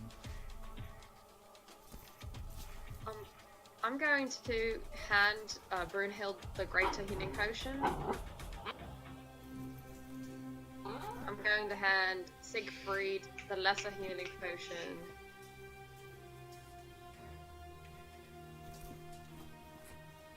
And I'm going to use the last of my lay on hands on Zito. You all see and hear a loud explosion of glass and metal, shrieking, wrenching. Byron, you see the balcony overhang 20 feet up from the next floor up, you see an explosion burst a hole out from the balcony. And there's now a gaping hole in that balcony. And suddenly you start seeing more of these constructs, these turret constructs are flying out. And a much larger object comes flying out. You see a flash of green and arcs of green lightning. And you watch as this Nimblewright, much larger, riding on a sword sled, goes flying off up into the air and over the wall. Nicholas, Zara, as you turn around, you see the familiar purple tabard of the Nimblewright that attacked you and captured you before. And you watch Do we as see that? you all watch as it flies off over Upper North Edge into the distance, straight up into the air, with several of these turrets flying after it. Brunhild, take it quickly, and it's 4d4 plus 4. Alright, cool. Jeremy. 2d4 plus 2. If you need more, just let me know. Jeremy, Yes, sir. I'm gonna cast Hunter's Mark on that right that was flying away. Okay. It is currently 80 feet away from you now. What's your range on your Hunter's Mark?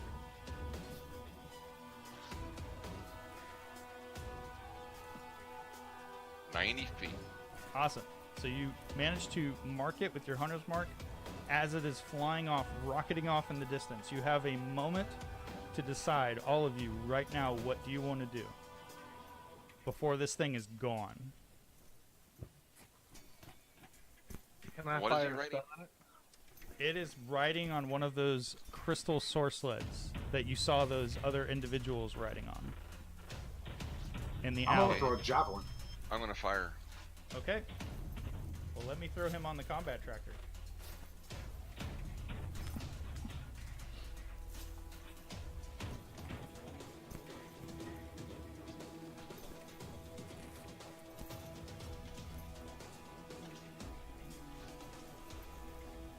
Go ahead and fire. Alright, I'm gonna use a arrow and try to knock him off.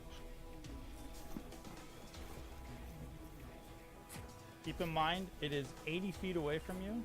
What's the long range or the short range on your bow? 100. Nice.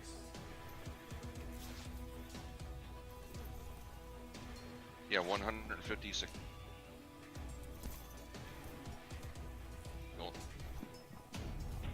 We haven't put anything with that arrow yet. What kind of arrow are you using again? The blunt one where they make a Okay. saving throw or knock. I don't think we Splendid. I don't think we discussed how that arrow works because it's not programmed into that item. So remind me It's on again. my list. Sorry.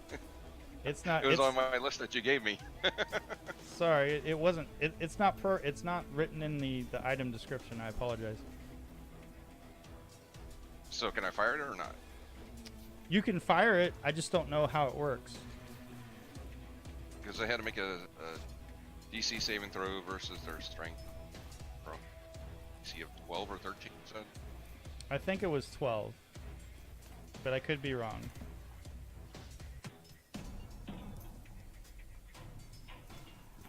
Give me a second while I look it up.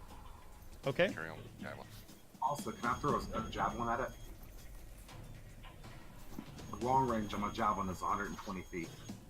I would say that you all have surprise at this moment, so everyone who could see it, which is essentially everyone who rolled a 13 or higher on your perception, you all get a surprise on it. Okay. And what was the range on that surprise? Oh, it's 80 feet away from all of you right now. Straight up in the air. Okay, I'm gonna throw a javelin at it. Which one is it on the combat tracker? It's the only one on the combat tracker, I think. Hold on. Nope. You have a bunch of small There's ones. a few yeah. ones. Let me I take was this- looking for them Let me too. take the small ones off of there. There we go. Got all the small ones off of there.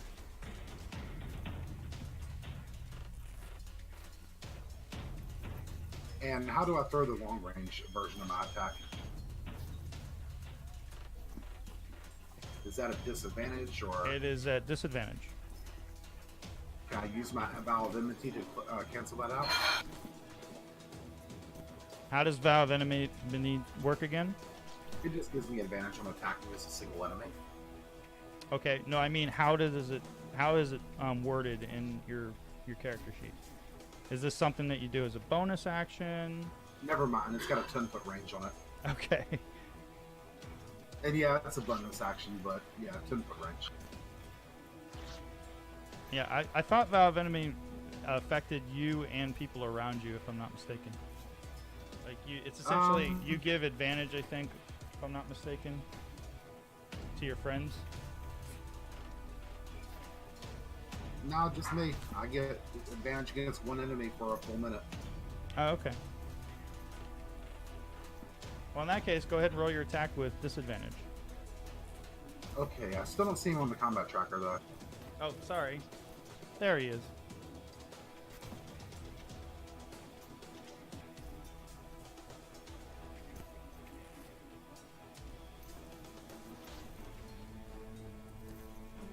That, unfortunately, is a miss. One more point. Hero point. I don't think you can use hero points on attacks, can you? Yes, you can. I will use it. That's a D6. It's on your sheet, on your first page. Just double click it. It's right next to inspiration.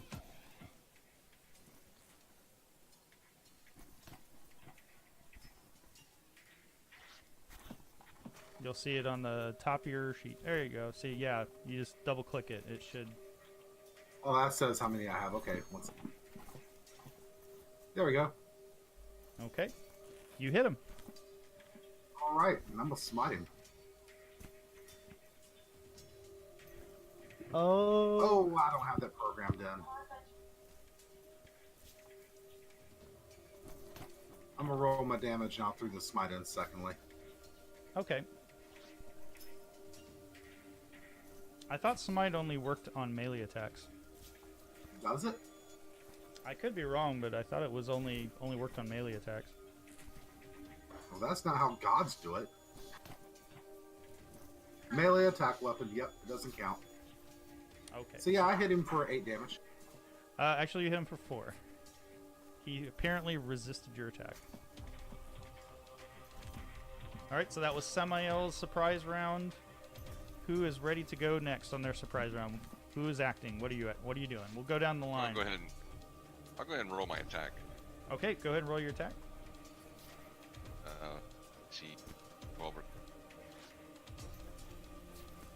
So yeah, roll to see if you hit first. I'm not sure why you're rolling with advantage. Because I had surprise. Yeah. Yeah, you're not a rogue.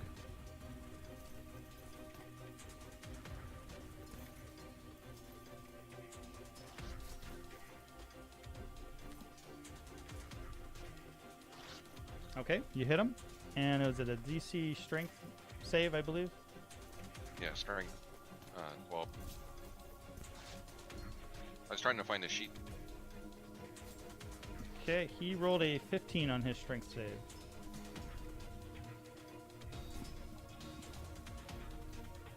And as a bonus action, I'll fire again.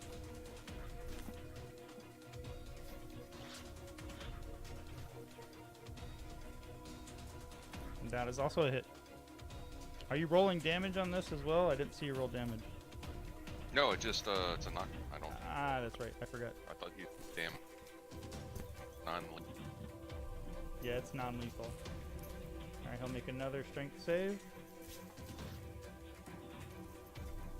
And he fails. Well, but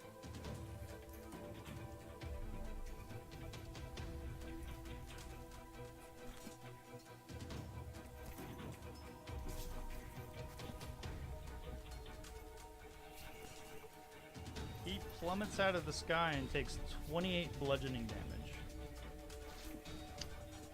how far away? He is going to be out in the cobblestone road. just outside in the midst of the courtyard. So at this point, everyone else can take the rest of your surprise on him, and then we'll go into initiative.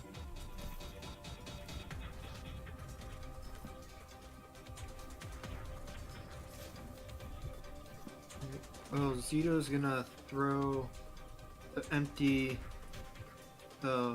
potion vial at him, and he's gonna cast Catapult on the vial.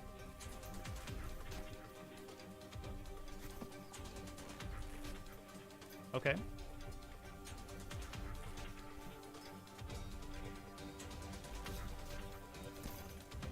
And it succeeds. Alright, so then it misses.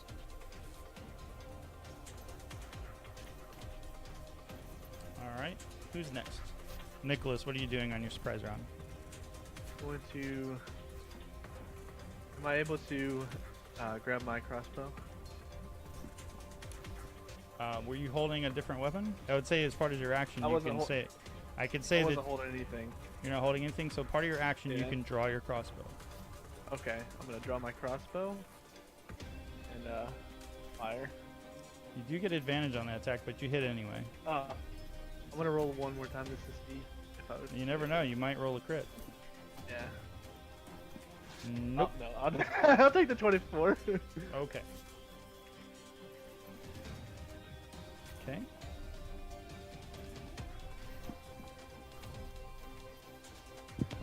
And anyone else, would you like to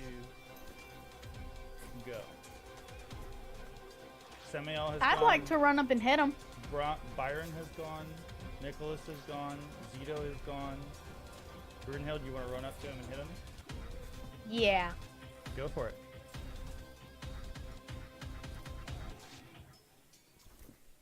Do I get advantage since he's knocked prone? Correct. You get advantage on your attack because he is prone. So go ahead and click that advantage on your modifier. There you go. And you missed. Too excited. Seemed to stumble a little bit. Caught your foot on a cobblestone.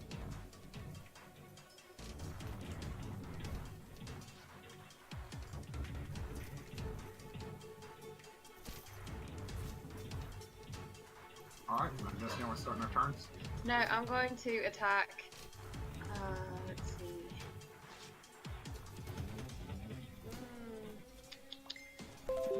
Let's see.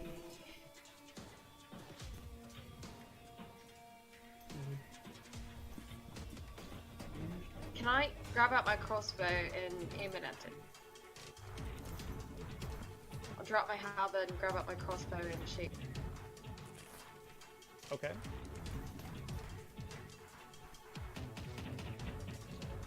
Natural 20. That is a critical hit. Zara, as you drop your halberd and aiming for its eye, the nimble right catches your bolt right in its eye socket.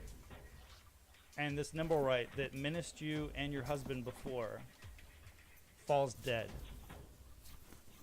And Well, from that's poetic. above you, you all watch as 12 turrets all begin falling and raining around you. I need you all to make dexterity saves.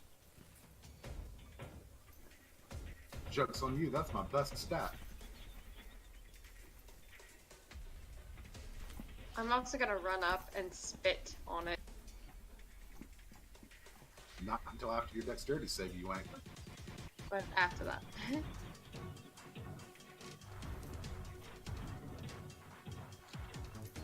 Can I use a hero point on that? Yes, it's on your sheet. You can use it.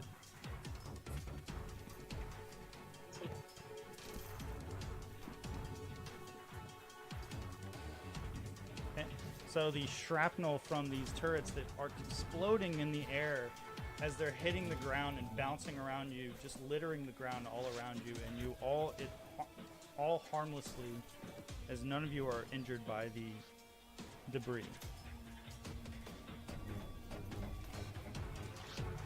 And for the moment, you are all out of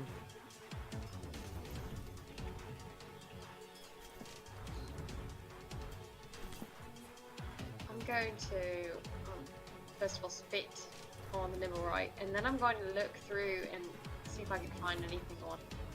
I'm going to go search for that orc we killed. Okay. Check the house. That'll be right after I search through the orc.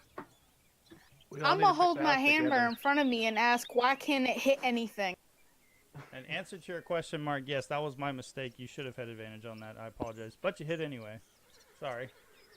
Okay. Go Byron. Cool. Right? That was a clutch move.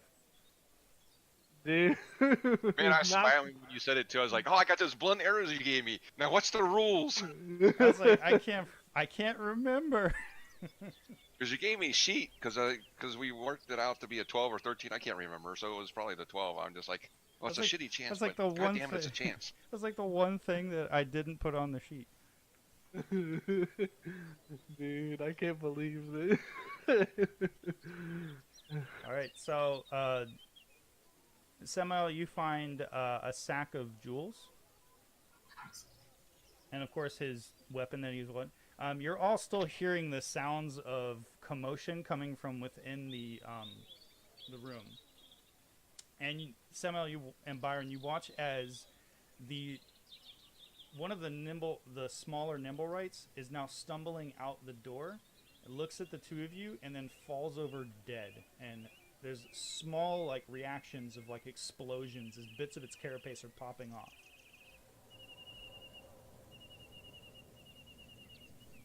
Looking through the Nimblewright we just killed, do I find anything? Yes, you do. I want to help her as well. You find a ring, an ornate ring with a letter V on it, and you find a little black bag that's approximately the size of your hand, and there's something hard and rigid inside of it. I look inside. You see a stone with 3 pronounced ridges that almost look like eyes and a vertical line, one after each other, on one side of the stone. Is it a sending stone, Nick? And I give it to him. Byron and Samael, you are continuing to hear the sounds of scuffle and commotion from inside, and more glass breaking. What kind of weapon did I get off that guy? You got a rapier. Okay, I'm going to go ahead and bag that. Are there any of those little daggers they were stabbing us with laying around? Oh yeah, there's tons of daggers. I'm going to grab one of those just as evidence as to what's happened here. And can I see Byron? Byron is, well, that's a good question. Byron, are you still, are you trying to be stealthy? Well, I'll whisper over to him behind. I'm going to yell back to Siegfried. Siegfried, tell everybody to follow us. And I'm going to proceed into the door slowly and cautiously with Byron at my back. Okay. Shield up and ready. What are the rest of you doing?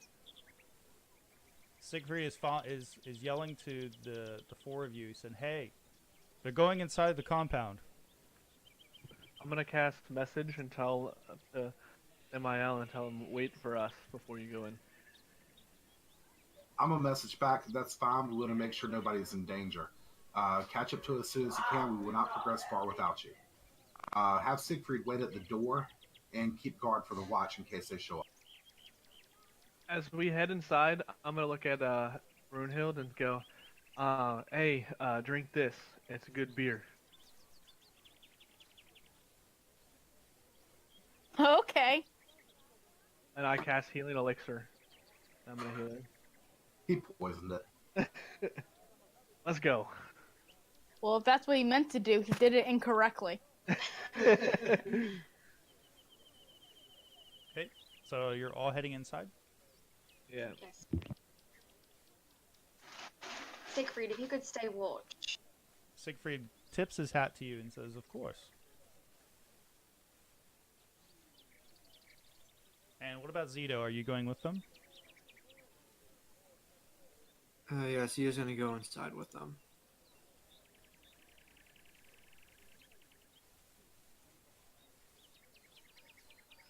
You can move your token whenever you like.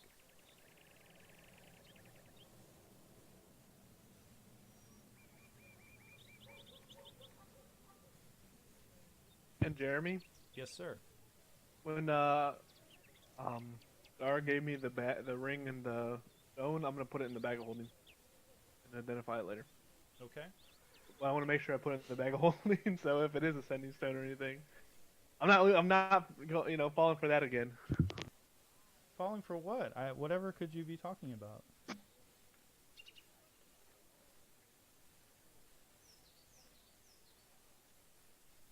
Okay, what do I see? Let's see.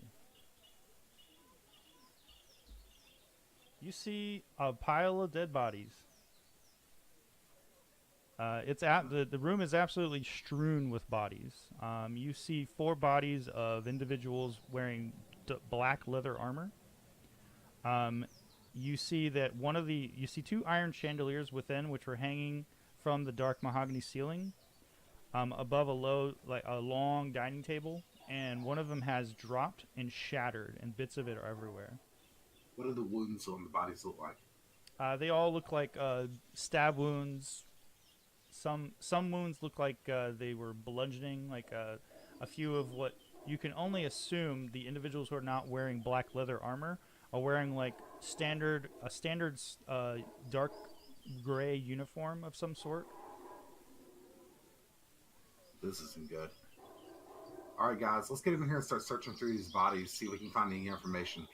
You also hear from upstairs. You can hear someone wailing. Never mind, I'm running upstairs.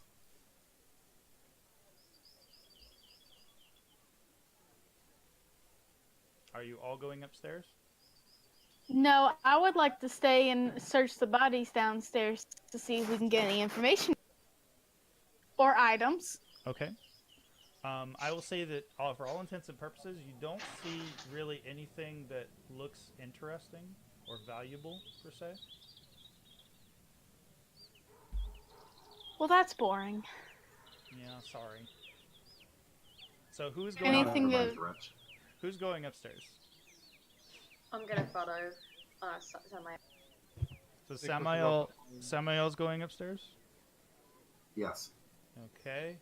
Now, Samael is upstairs. Can I begin casting something as well? What are you doing? I'm gonna begin casting healing elixir, which takes a minute. Another one. Okay. Who else is going upstairs? So I have Nicholas, Samael, Zara. I'll be going up. Zito's going upstairs. Zito's going upstairs?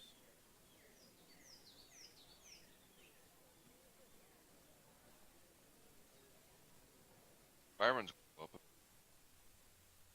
Byron's upstairs as well? Seemed. Sorry, you're cutting in and out again, Mark. I gotta get used to the headset, but yes, it takes a corner, I lose sight of it. Was. Okay. Go ahead and share this with all of you.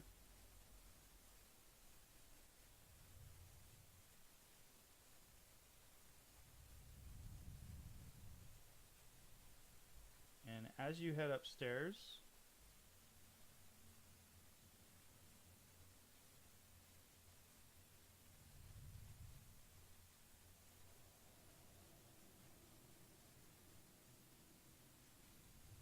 you're all healing. You're seeing more bodies strewn on the ground, more black leather bound bodies, more of what you can only assume is the gray vestments of the guard of this house. And you hear a wailing noise coming directly from the south, and the door is ajar. Samael, directly in front of you. As you head into what appears to be a small bathroom. And just beyond that small bathroom, you see another door that is also ajar. You can hear the wailing sound is coming from within. I'll rush in. Okay.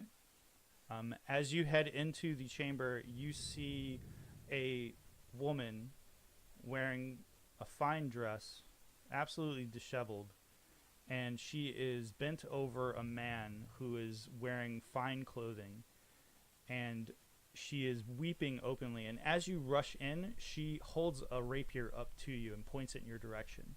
And she says, "Stop! I can't take any more. Don't hurt me." Be at ease, child. I'm a paladin of the Silver Flame. Tell me, woman, what has happened here? These men, they came within our grounds. We hired them on not too long ago from the Bolramar clan, and this other man, he attacked the manor not long ago. Put your weapon down, and we'll continue this conversation. And Byron, you're heading into that other chamber? I gotta see if there's other bad guys. Okay. Byron, as you head into that chamber, you see what looks like a man, a half-orc man, with a bandage over covering one of his eyes, and he is currently cowering in fear next to two very small children next to the fireplace. And he looks up in shock as you walk into the door, if you're not being stealthy. I'm always stealthy. Okay. Roll. You can roll a stealth if you like, if you want to be hidden from them. That is a natural one. I kicked that door open. Didn't even know I did it. Like, oh shit, what's going on in here? Oh, hi. The guy looks up at you and he says, Don't fear. "Back, foul brigand! I'll not let you harm the children." Do I hear they yelling from where I'm at? Friends, we're not foes. You can hear some yelling coming from the chamber, yes. Ah, damn it. Zara, talk her down. I'm going to go see what that is. Alright, no problem. I'm going to run in there behind Byron. So we're not here to harm you. We're here to check on. Okay. Calm down, man. Paladins are not brigands. Roll a persuasion check. And Zara and Nicholas, as you head into the room, you notice a circle on the ground to the east wall. And there are some arcane sigils within the circle, in the circumference of the circle. And you can see that it is currently burning and smoking. Like it's the embers of the floor are lit up somewhat, but it's starting to go away. Ma'am, it's all right. Are you hurt? And she sort of flustered. She looks to you, and then she looks back to the man who's unconscious. Or as far as you can tell, it seems to be unconscious. And I'm going to see if I can cast Spare the Dying on. you cast Spare the Dying on him? Yes. He is quite dead. Alright. It looks like he was stabbed in the heart.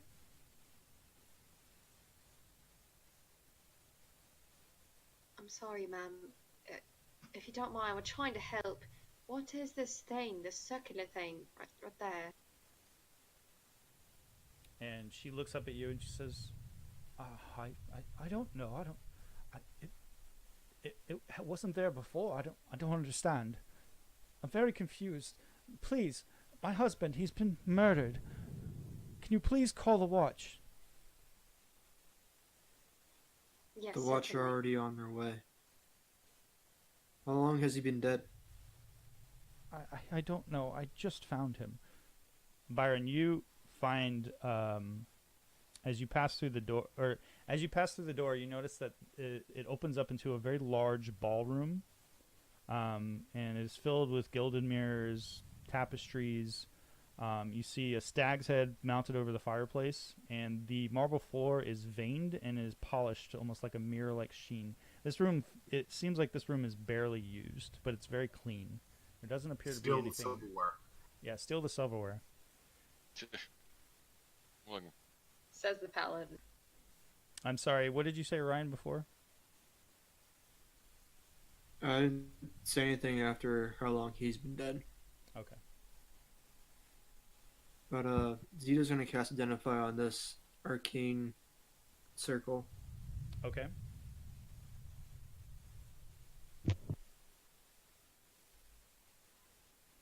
The other rooms on this floor seem clear about your end, Sam. I'm checking now. So I'm my- assuming I calmed those people down, correct? What's that? I'm assuming I calmed those people down. The young child, very young child, and the half-orc man, he appears to be calming down. He's still very wary of your presence. I don't know. I'm pretty persuasive. And as you head out, Sam, through the double doors, you see a room. It's like a screened-in wrought iron with glass overhanging balcony. And as you look, you can see the destruction of the explosion from where the Nimblewright went past through. And you can see around you, you see scattered debris of the turrets and drones which are on the ground. A few of them that seem to be brand new, like they haven't been used before. I'm going to come back through the door, nod my head no at Byron, and point towards the other door in the room. Take the door out. I'll kill the old man. So Zito, you cast Identify. Yes, I did. This appears to be a teleportation circle. And Sam, as you head towards that door, the man says, "Please, sir, don't disturb the children's room. There's nothing in there." Well, then I'll have one quick look, and I'll be right back out. I just want to make sure everybody's safe. Samael, I will whisper. Attempt to occupy the man time. Sorry, Mark, what did you say? I said I'm going to try to occupy the half-orc's time, rub some healing herbs on him while distracting him away from... Samael, as you pass into the chamber, I will whisper to you what you see. Thank you.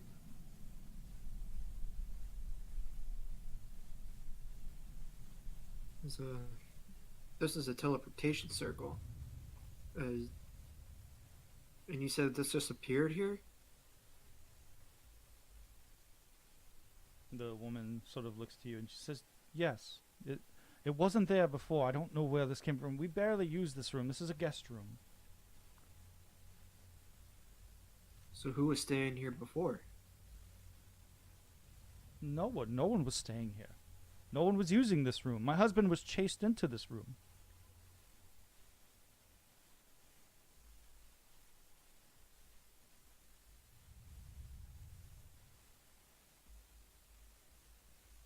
Is there any way to remove the teleportation circle?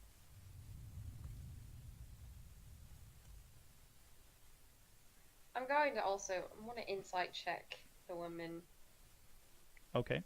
I will answer your question, Zito, as you roll your insight check, Zara. So you can damage a teleportation circle. Natural. I'm gonna use luck. Oh, just kidding. I don't have. You could use a hero point. I don't think that help.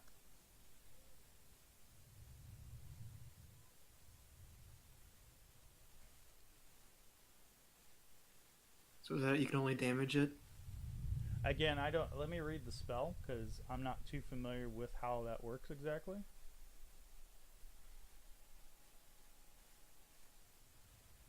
That seems like it would be beyond you. You wouldn't necessarily understand how that works. That would be more like an Arcana check.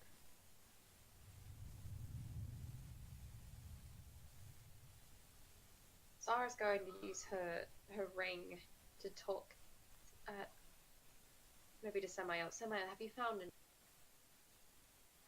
Yes, I have actually. I found a room with a bunch of storage and a bunch of armor that was used in the assault here.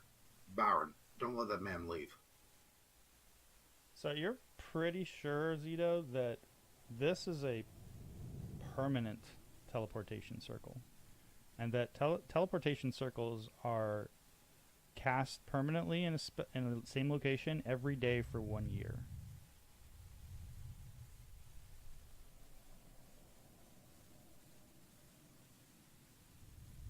And that you're for certain that something like this could be dispelled.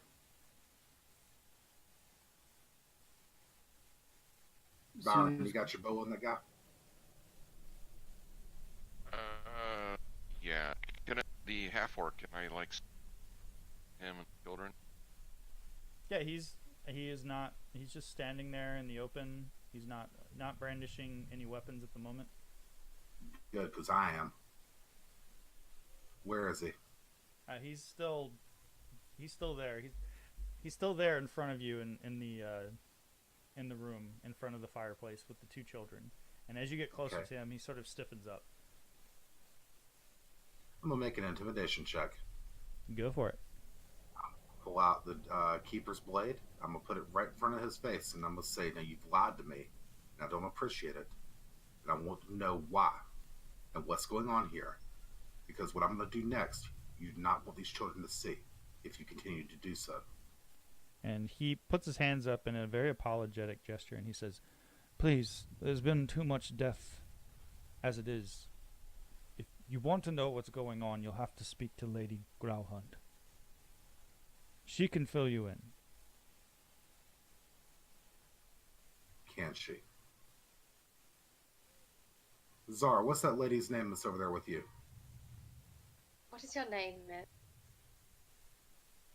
I am Lady Yala Gralhund, and she sort of stiffens a little bit at Keep your ring on and ask her what's going on. At the boldness of your question. And also, how are you asking her? Are you using the sending ring to ask her? Yes. Okay, gotcha. Yes, keep your ring turned on, Zara, and ask her what's going on. Alright. And what in the world is going on? From it, it looks like this is not like this teleportation device is permanent. It didn't just appear. So you lied to us. What is going on? Did you share that information with the group? Oh, did you share it? That's a good question. Well, I was gonna ask her that. This is a really powerful spell, and if it's permanent, like this one is, someone needs to have come here and cast it every day for at least a year. Is there anyone who lives here who's a powerful wizard or sorcerer or warlock, anything like that? No. None of my... Not one of my hirelings, to my knowledge, are skilled in that type of magic, that arcane art. Please, if you could just call the watch. Byron, watch them.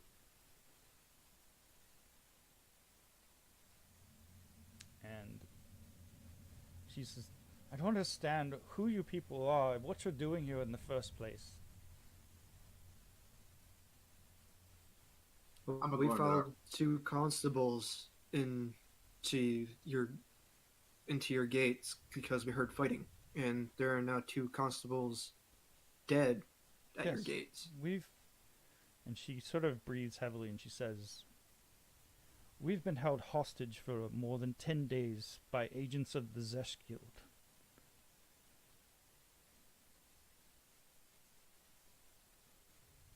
So the agents of the what?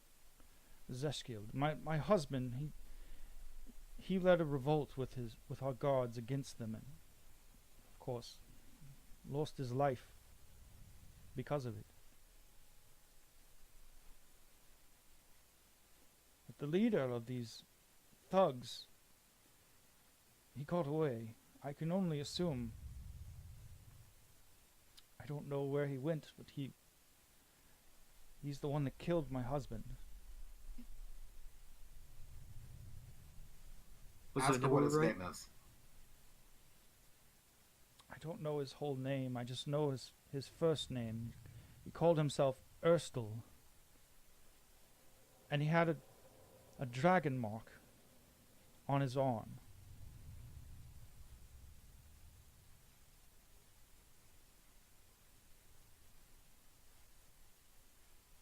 held us for 10 days. We've been held hostage.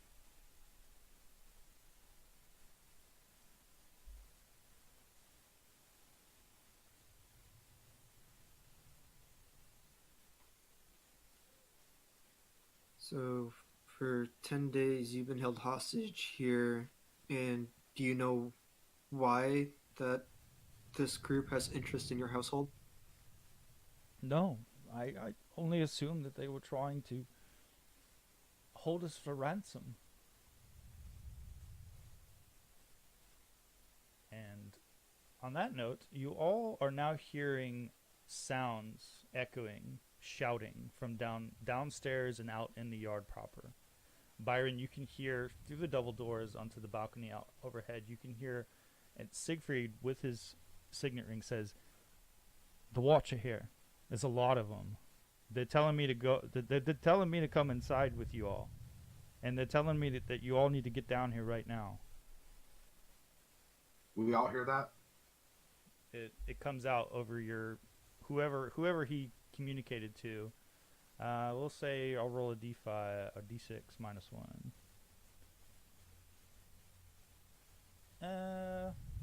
Zara. Zara still had hers on with me, so I could listen in. Right, but you went in the room, didn't you? Oh, okay, you're finally moving me. Alright, yeah, I guess I did. Okay. So Zara, you hear Siegfried saying that the Watcher here, and the guards are here. I'm going to send a message to Byron and tell him to disappear. Stay out of sight. They said the Watcher's here. They want us to come down. I mean, I would comply. Do we have anything to... No. Let's go in there and comply with them, see what they got to say. I'm going to send a message to Byron. Say, Byron, the watch is here. Make yourself less visible and keep checking everything out.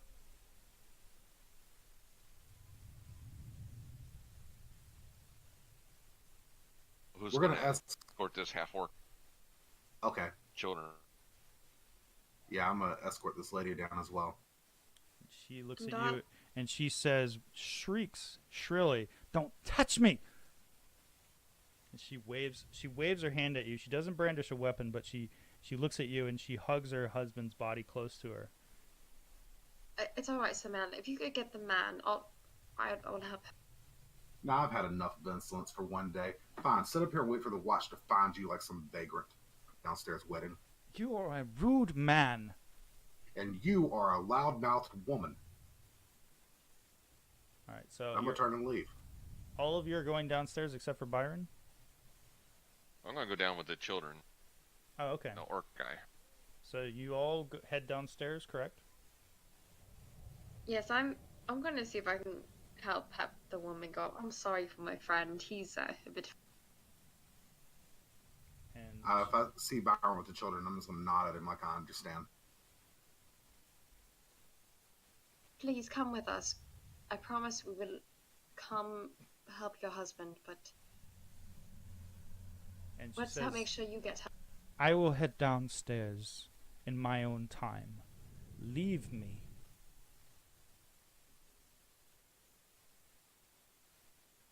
All right.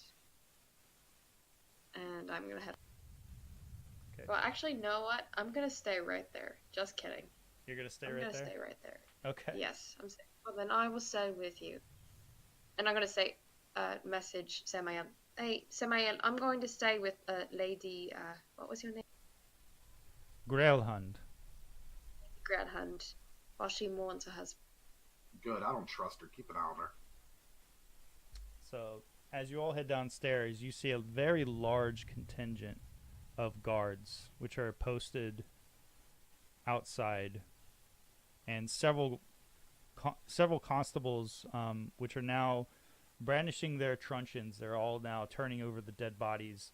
Brunhild, they've ordered you to stand against the wall, and Siegfried has been brought in, and he is standing against the wall next to you.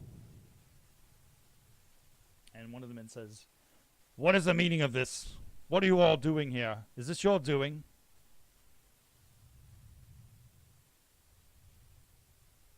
Are we all down there yet? Except for Zara. Now I'm going to step forward. I am Samael the Reaper, Paladin of the Silver Flame. We were here investigating a missing carriage, and we noticed some trouble here at the building. 2 of your guards went to investigate and were assaulted. So I kicked in the front door. We found all these little things running around killing people. You'll notice that the blade marks on your men match the blades that were carried by these little monsters. So we fought them. We beat them back and walked our way into the household. From there, anything is your guess is as good as mine. And sir, my husband Nick, he's a junior inquisitor. He Not there. Zara, you're upstairs. Oh, just kidding. I'm doing nothing. I'm like, hi, Mrs. Lady Bath. I can't remember her name. So you're still in the room with her? Yes, I'm still. Okay. Sorry. Metagame. She is now dragging her husband's body over to a chair, which is in the corner, next to a table, which is next to the teleportation circle. And she is reaching up into. She looks like she's rummaging through the drawers of the little dresser that's there. I'm going to. Down. We'll get to that. Downstairs, the sergeant looks up to you, steps forward, and he says, He looks up. "You all look like a bunch of mercenaries to me." Paladins are not mercenaries. We do not get paid to do good. I'll take it as a compliment. Thanks. The fact of the matter is I don't know who any of you are.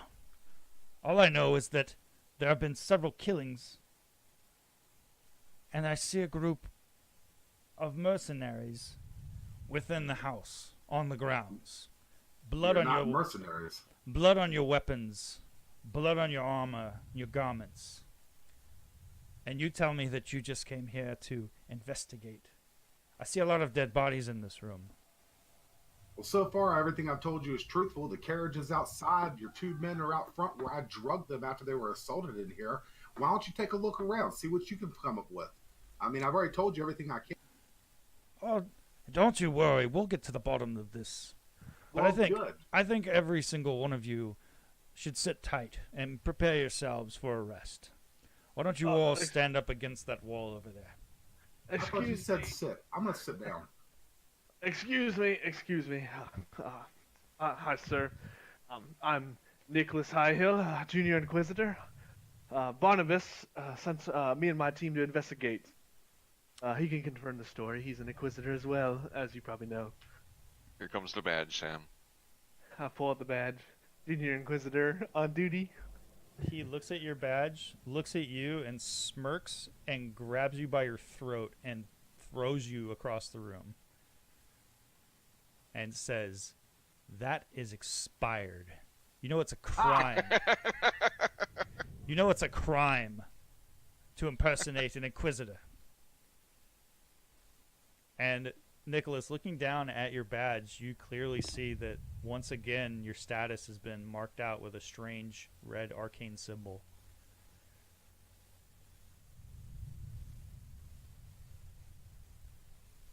But I will humor you. Since you name-dropped Barnabas, I'm sure we'll get a laugh out of it when he gets here. And he turns and he looks to one of the guards outside and he says, "Go ahead and call Blastwind and get him down here as fast as you can."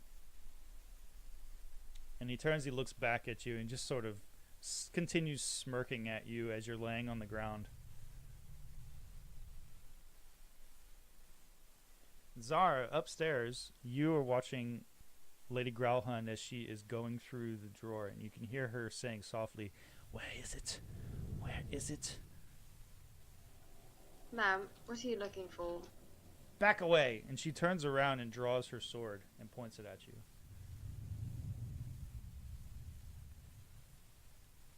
And she says, "I have gone through too much, risked too much to let any of you ruin my family as it is now." She takes a few steps towards the teleportation circle and she looks down disdainfully for a moment at the body of her husband, continuing to point her rapier at you. And she steps into the teleportation circle. No. Before she does that, I'm gonna cast command Okay, go ahead. and say, free. How does command work? Is that a save for her? It is a wisdom save, DC 14. Okay, well, let me make a save for her then. Yeah. Let's see. I gotta find her first.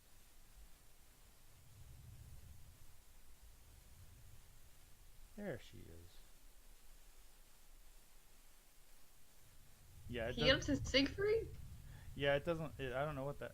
Oh, that's Byron healing Siegfried. Oh, okay, okay. All right, let's see. That's a wisdom save, you said? Yes. Okay. She fails. Oh, good. Very nice, dude. I am going to take. She Let me is. see. How does command work? Speak one word command. I must succeed, and let's see.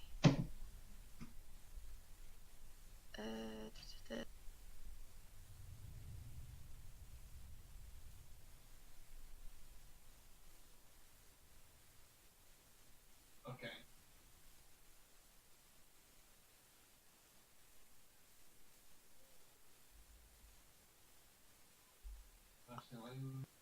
I mean, it just obeys the command Okay, until so the it's a end of one-word its next command to turn. a creature you see within range. So Yes. what is your one word that you say to her?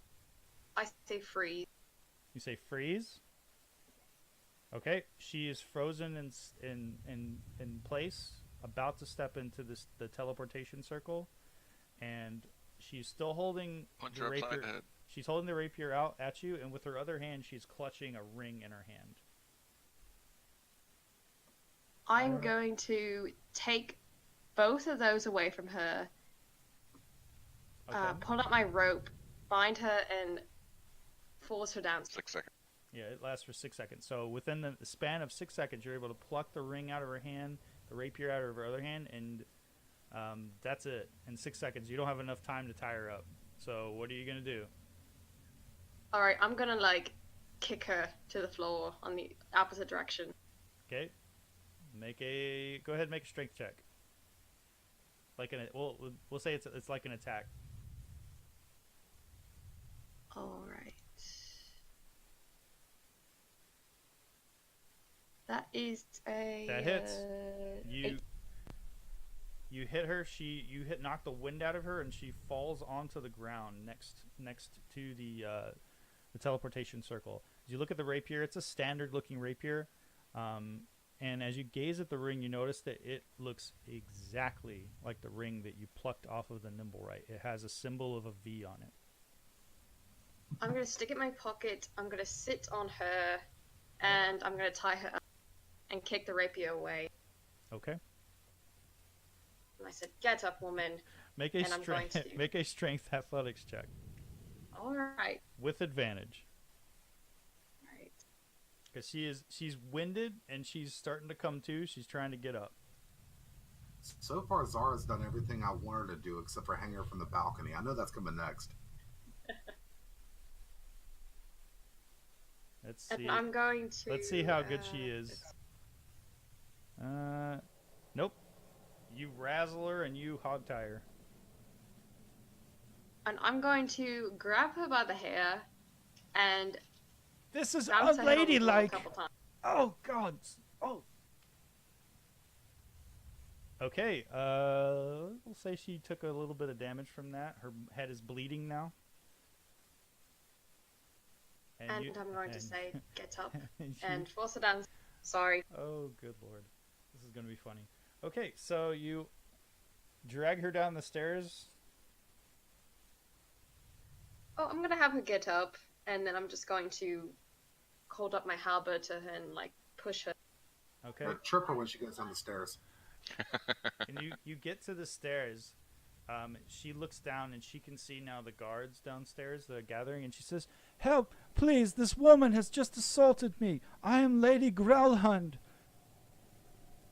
They attacked us. Kill them all, please." And Yes. every single one of the guards draws their weapons and brandishes them at all of you. And the captain walks up and he says, "Release her now." That's fine. And I put down my halberd and I give him to her. And she's he totally lost. he gestures with his hand and he says, "Come down now."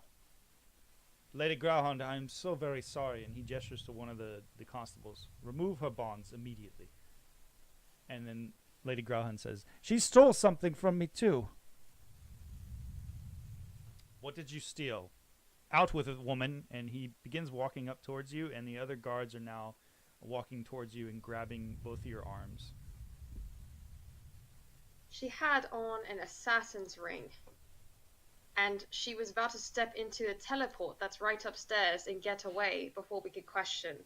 We had come in for this reason. Again, Barnabas will tell you. And, well, she obviously knows a lot. Make a persuasion check, Zara. Right. No metagaming, Derek.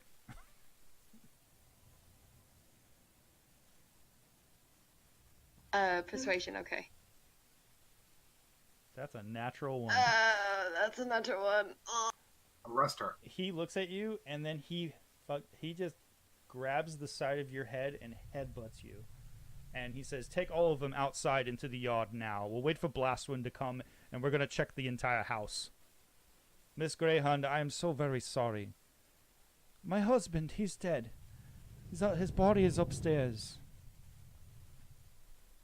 And they all begin filing and pushing all of you out of the estate into the yard. If you could proper. at least...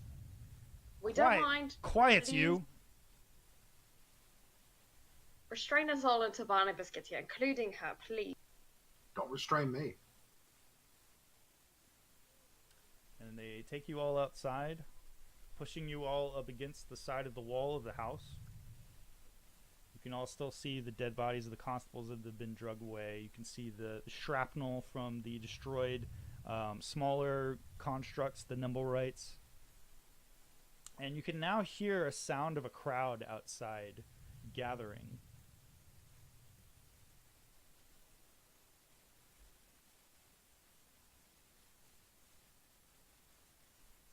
And after several minutes go by, do any of you want to do anything during those several minutes? Well, when they're trying to escort us out, when I asked the kid, "Is that mother? Is that Grunhild?" Gralhund? Gralhund, whatever. They look at you and they just nod their heads yes. But they don't talk. They seem a bit shell-shocked and frightened. They're both very young. It's a boy and a girl.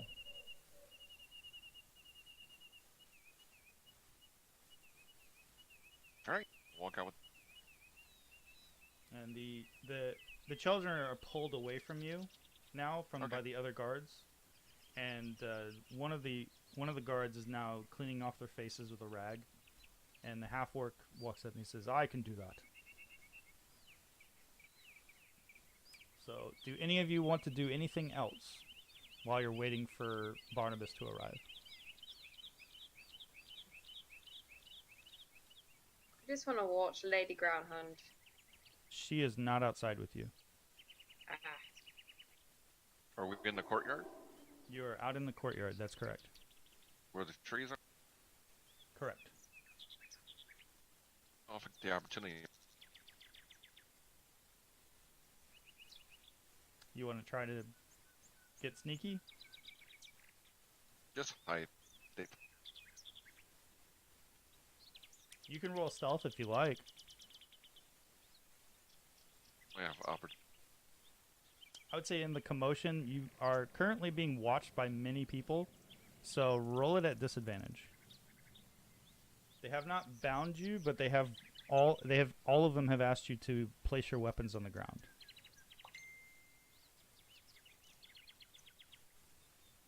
Okay.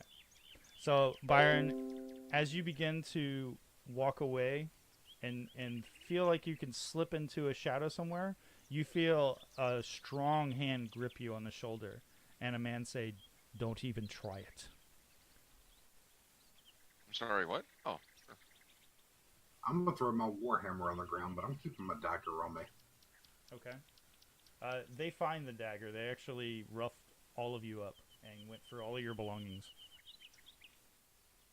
All of them, huh? Yes. Ha! Joke's on you. I still have teeth.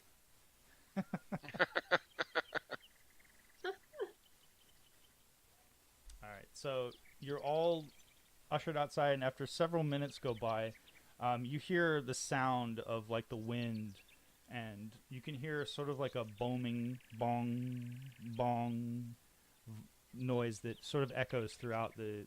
And setting down outside in front of the double door gates, you see a sky coach, and off of the sky coach, you see Barnabas and another man with a beard who steps off and he begins rushing through the crowd and says, "Let me through. What is the meaning of this? I was summoned here for ruffians, mercenaries."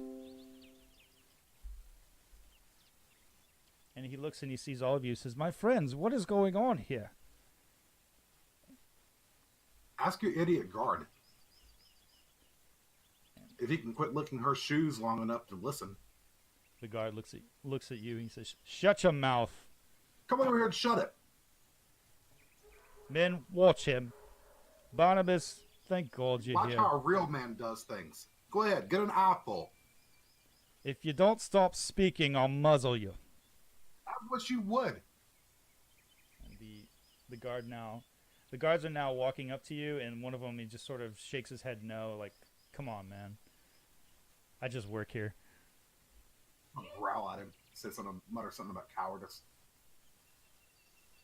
Barnabas says, "Come on, explain. What's going on here? Why are these folk being detained? What has happened here?" "Well, apparently these mercenaries set foot on the Gralhund property unwarranted, and they were discovered in this cacophony, this gathering of dead bodies. And one of them apparently assaulted Lady Gralhund and stole something from her." Your guard is a liar. That is not what we told him what happened.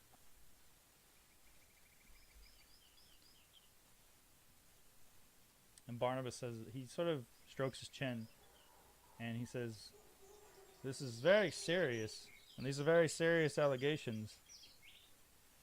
I think that all of you should come with me. I will vouch for all of them." And he gestures towards the sky coach to all of you. "Come along now. Gather your belongings and let's go.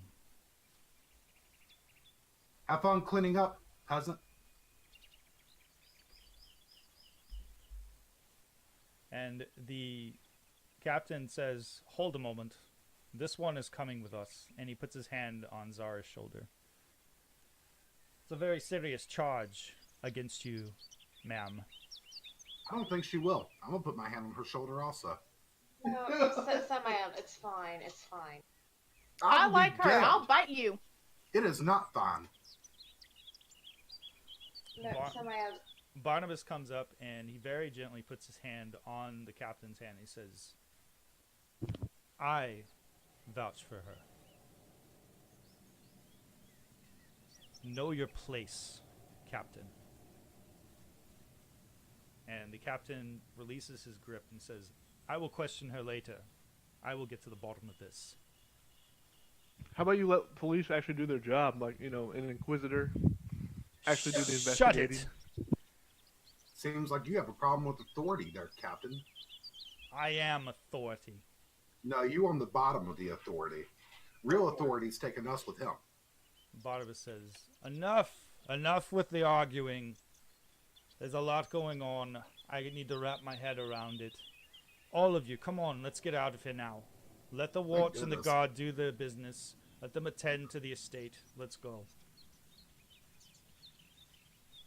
And he leads you towards a longboat style, much longer, larger, and official looking sky coach, which is closed in. It almost looks like a missile. It's enclosed with metal and glass on top, and it's very plush on the inside. And after the ordeal that you've gone through this morning, it's a welcome moment to have a moment of silence. sitting within the cabin. And Barnabas, he says, "Hold a moment. I need to speak to the lady of the manor. I'll be one moment." Barnabas. Yes, sir. She was trying to lie to us the entire time, and she also tried to make an escape on a teleporter that's in her room. Keep an eye on her. She's up to something. I don't know what, but in the back room we found the armor and equipment for the men that have been working out of here. She claims they kidnapped her, but like I said, she lied to us multiple times throughout the entire process and tried to escape. So just keep your wits about you. I'll tell you what. I will stay behind. Driver, please take them back to Cliffside. They need to go to the watch station. Your friend Rainier is waiting for you. Oh, thank goodness. And Barnabas steps away, and as he does, the door and the very short 3 or 4 steps fold up into the sky coach, and it lifts up into the air.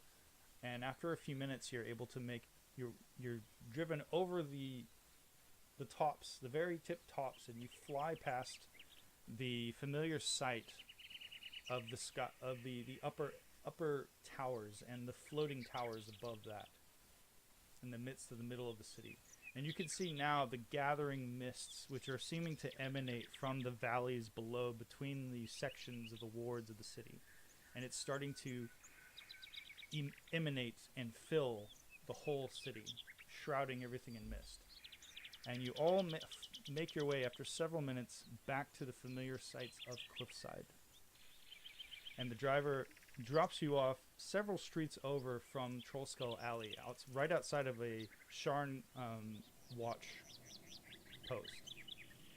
And standing outside of the watch post is the familiar sight of Rainier.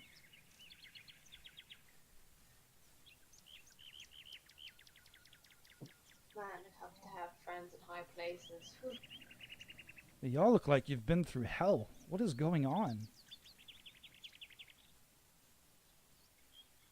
We fought a bunch of these little robots called Nimblerites. We won. And there was a fireball at the manor. Yeah, I threatened to bite a captain. I heard about that. They called me down here. Apparently they identified one of the bodies as somebody that worked with my father. Oh, speaking of which, when we get a moment, Rainier, there's something I needed to speak with you about. Well, there's something that I need to speak with you all about. Very well. And he looks to the driver and he says, "Driver, do you mind taking us up? This is something that I need to have private conversation with him about." And the driver looks at him, and Rainier reaches out and presses a platinum piece into the man's hand and says, "This will take care of the rest of the next couple of days. In fact, why don't you take a week off after this? But if you'd be so mind, step out of the carriage. We're going to take your carriage for a little bit." And the man kind of looks at Rainier and then looks at the platinum piece like he's never seen one. And then he very hastily gets out of the driver's seat. And he looks to all of you and he says, "Does any of you know how to drive one of these things?" I have driven one before. I think Nick does. Nick, I think you better lay off on the sky coach driving. So is that going to be Zara that drives? I don't know. Wait, Nick, were you good at it before? I forget. I bet Zito could drive it. I'm sorry, what? I bet never you driven could a drive sky coach before. Yeah, but you're like the smartest guy in the group. I'm sure if anybody's got a better chance of figuring it out, it's you. If you have problems with it, you take one side, I'll take the other. No. Just Zito. Just Zito. I mean, are you guys good at like using your hand and your brain? I think that's what we need. I'll take a look. All right, who's driving the Zara. sky coach? Zito. Zito will try and figure it out. Okay, make a I'll tell you what. Make an intelligence check. Just straight intelligence. Just a straight intelligence check.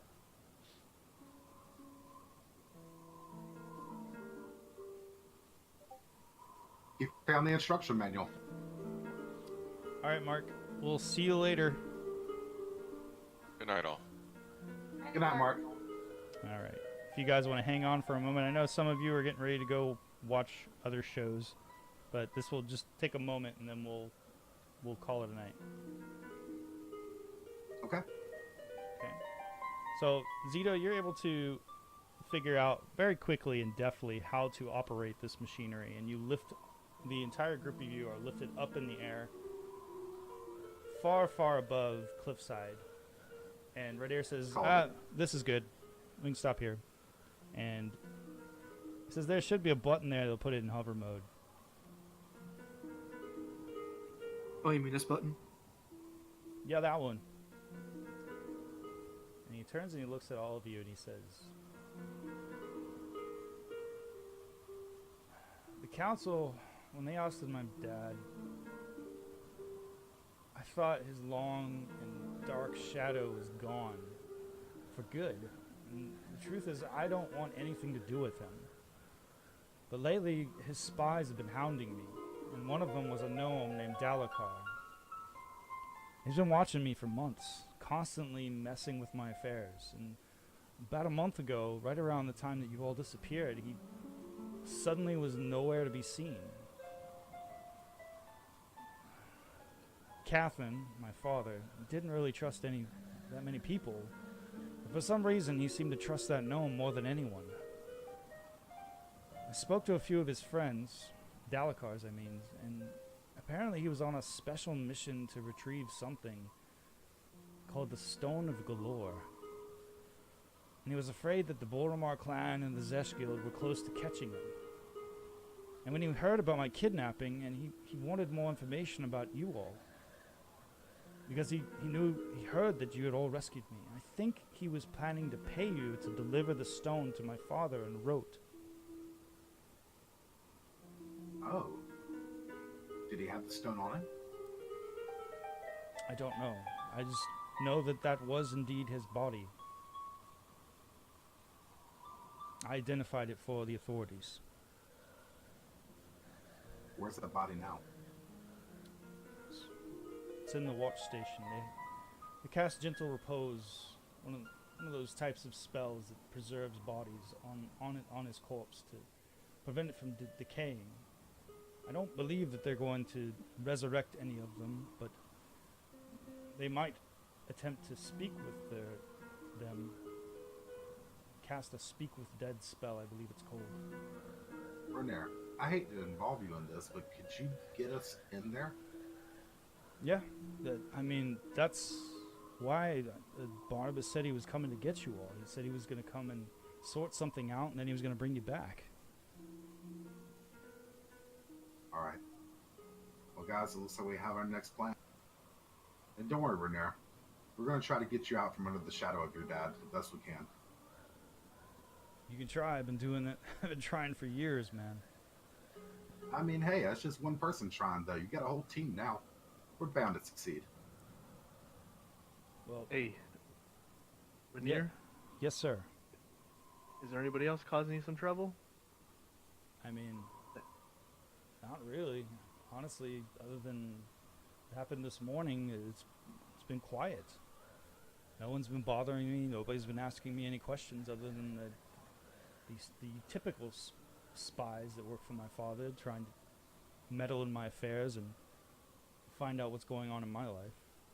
You think that fireball might have been targeted at him specifically? I have no doubt. Okay. I do know that the other men that were there, apparently they were also identified as members of the Boromar clan, worked for the Boromar clan, at least one of them did. To be honest with you, I don't think it matters really who it was who attacked. What matters is the end result they were after. It could be the Boromar clan today, it could be the Zesh Guild tomorrow. We just need to get to the bottom of this and take care of the root of the problem, and everybody else should go away. Well, Barnabas said he went to fetch you from Gralhund Manor? What were you all doing? Correct. What were you all doing there? We kicked much ass. That's what we did. I mean, what does that place have to do with this incident? Well, when we were chasing the man who launched a fireball at our street, we killed a bunch of lycanthropes, and we uncovered a note written in Undercommon that well, it was talking about us and about us not reaching the house. So what you're saying is someone is watching you all? Seems believe that way. so. Well, a few less someone's now. Well, why would they be watching you? Doesn't make any sense. No idea. Samuels is going to shrug irritably. Well, I mean, tried to talk to Lady Gralhund and she lied her ass off. So something's up. I knew I should have went in there and strangled her when I had the chance. well, I mean, did you find anything while you were there? I mean, you said you fought people. We fought a bunch of number rights there. We found one was tied up in some sort of assassination, I believe Zara said. And then we went to the house, found a teleportation circle. The lady tried to escape. We found some gear for some men that were in there fighting in the house. We found the Nibblewright who kidnapped me and my husband. Killed him. Really? And, Yes, this all seems to be very strangely connected. and that's it? Though oddly enough, Nick says that didn't even happen. That was all you No, got? That was all you found? There was an assassin's ring. There was something else. There was a room with lots of storage and armor. I'll pull out the thing in the black bag out of my bag of hold.